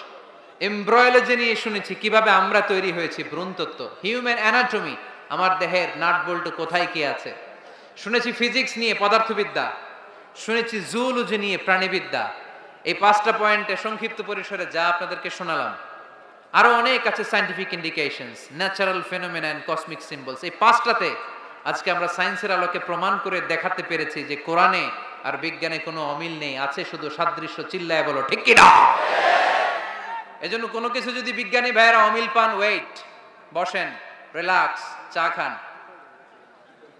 ঠান্ডা মাথায় চিন্তা করেন, আরো গবেষণা করেন। যে এটা অমিল পাইছেন, গবেষণা বেশি বেশি করলে ওইটা অমিল পেয়ে যাবেন, ঠিক কিনা? এজন্য বিজ্ঞানের আবিষ্কার যত বাড়বে, কোরআন বোঝা তত সহজ হবে, ততই সহজ হবে। বিজ্ঞান যত আগাবে, ততই কোরআনের দিকে সেজদায় লুটিয়ে পড়বে। চিল্লায় বলে ঠিক কিনা? আর কোরআন এটা বিজ্ঞানের বই না, এটা কিসের কিতাব? সবাই বলেন। এখান থেকে সমাধান নেওয়ার দরকার আছে না নাই? জীবন সমস্যায় আমরা কোরআন থেকে সমাধান নিব, কারণ কোরআন আমাদেরকে সঠিক জীবন দর্শন শিক্ষা দেয়। আল্লাহ আমাদের সবাইকে কথাগুলো বোঝার ও আমল করার তৌফিক দান করুক। আমরা পড়ি আমিন। এখনই আলোচনার শেষ হওয়ার আগেই ওঠাউঠি করে কে কে চলে যাবেন দেখি। বিশৃঙ্খলা করবেন কারা কারা? মাশাআল্লাহ, বসেন বসেন। অনেক বোনেরা আসছে না, চাচা তো 10:30 পর্যন্ত বলছেন। আচ্ছা আচ্ছা আচ্ছা, ঠিক আছে, আচ্ছা ঠিক আছে। মা বোনদের জন্য আমার মেসেজ নাম্বার 1, আদ-দুনিয়া কুল্লুহা মাতা ওয়া খায়রু মাতা'আদ দুনিয়া আল মারআতুস সালিহা। এই পৃথিবীতে আমরা যা দেখি সব সম্পদ, আর এই সম্পদের মধ্যে সবচেয়ে দামি সম্পদ হচ্ছে নেককার নারী। এজন্য যে মায়েরা আজকের প্যান্ডেলে এসেছেন, আমি কারো ছেলের মতো, কারো ভাইয়ের মতো, আমি এলাকারই সন্তান, আমি আপনাদের কাছে দোয়া চাই আমি যেন কোরআনের কথাগুলো ছড়িয়ে দিতে পারি। এবং এই বোনদেরকে, মাদেরকে আমি শুকরিয়া জানাই, ওনারা নেককার নারী না হলে এত প্রতিকূল পরিবেশে, এই দুর্যোগপূর্ণ আবহাওয়ায়, এই ঠান্ডাকে উপেক্ষা করে মহিলা প্যান্ডেলে ওনারা আসতেন না, ঠিক কিনা? এজন্য মা বোনদেরকে, আরো 2 বাসায় প্যান্ডেল করা হয়েছে, ওখানেও আছে। যারাই যে মা বোনরা এসছেন আমি শুকরিয়া জানাই। মা বোনদেরকে কোরআনের কথা শোনানোর সুযোগ করে দিতে হবে বেশি, কারণ তাদের পেট থেকে আমাদের আগামী প্রজন্ম আসবে, ঠিক কিনা? তারা যদি কোরআনের মাহফিলে আসে, কোরআন হাদিস পড়ে, তাদের পেট থেকে বড় বড় আলেম বেরোবে, হাফেজ বেরোবে, দেশপ্রেমিক আলোকিত মানুষ বেরোবে, ঠিক কিনা? আর তারা যদি জি বাংলা নিয়ে পড়ে থাকে, স্টার জলসা নিয়ে পড়ে থাকে, হিন্দি সিরিয়াল নিয়ে পড়ে থাকে, টেলিভিশনের নাচানাচির অনুষ্ঠানগুলো নিয়ে পড়ে থাকে, তাহলে তাদের পেট থেকেই বেরোবে কুখ্যাত সন্ত্রাস। তো আমরা চাই না যে আমাদের মা বোনদের পেট থেকে সন্ত্রাস, চাঁদাবাজ বেরোক, আমরা চাই আলোকিত মানুষ বেরোক, ঠিক কিনা? এই হচ্ছে মহিলা প্যান্ডেলের জন্য মেসেজ নাম্বার 1। মেসেজ নাম্বার 2, বিষ্ণু ইসলাম বলেছেন, আল মারআতু ইযা সাল্লাত খামসাহা ওয়া সামাত শাহরাহা ওয়া আতাআত বা'লাহা ওয়া হাফিজাত ফুরুজাহা ফালতাদখুল মিন আইয়ি আবওয়াবিল জান্নাতি শাআত। ও রমণীরা, তোমরা যদি দুনিয়ায় 4টা কাজ করো, তোমাদের জন্য আল্লাহ 8টা জান্নাতের দরজা খুলে দিবে।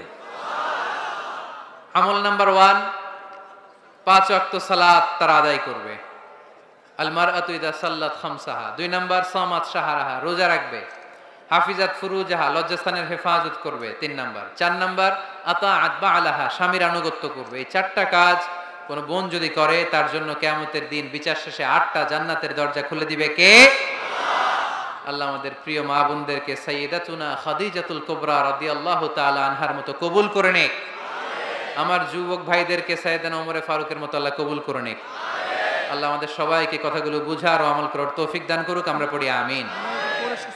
মোনাজাতের পরে সুশৃঙ্খল ভাবে আপনারা যাবেন। আমার সাথে মুসাফা করার জন্য এখানে কেউ দাঁড়িয়ে থাকবেন না। আমি আপনাদের সবার সাথে দেখা করেছি, এখানে একবার এখানে দুইবার, যে হাত দেখিয়ে আমি আপনাদের সাথে দেখা করেছি। আর হাজার হাজার মানুষ হয়ে যায়। অনেকবার আমি বুকে ব্যথা পেয়েছি, পায়ে আমার ইনজুরি, এই পায়ে ইনজুরি, কারণ 10-15 জন পুলিশ যখন আমাকে টেনে হিচড়ে বিভিন্ন স্টেজে তোলে, কোথাও থাকে বাঁশ, কোথাও থাকে চেয়ার, এই পায়ে, ডান পায়ে আমার প্রচন্ড ইনজুরি। এই হাতে ব্যথা পেয়েছি, ঘড়ি ছিঁড়েছে, এই বোতাম ছিঁড়েছে। তো আপনারা আমাদের ভাই, আমরা আপনাদের ভাই, আপনাদের জন্য আমি দোয়া করি, দোয়া চাই। আমি চাইবো যাওয়ার সময় খুবই ভদ্রভাবে আমাকে যাওয়ার সুযোগ করে দিবেন। মুসাফা করার জন্য ধাক্কাধাক্কি করবেন না। হাজার হাজার লক্ষ লক্ষ ভাইদের সাথে মুসাফা করার কোনো সুযোগ আমাদের হয় না। আমি সালাম দিলাম, সবাই আমার সালাম নেবেন। আমরা এখনই দোয়া করব এবং দোয়া শেষে সুশৃঙ্খলভাবে বিদায় নেবেন ইনশাআল্লাহ। জি, আমার সম্মানিত চাচা যান, আপনাদের মুহূর্তে আগামী 2 দিনও যে মাহফিল আছে সেই ব্যাপারে একটু ঘোষণা দিয়ে আমরা দোয়ার দিকে যাব। মাতুয়েলের ছেলেরা খুব ভদ্র, আমি চাই না কেউ ওঠা বসা করবেন, একজনও না, একসাথে বিদায় নিব।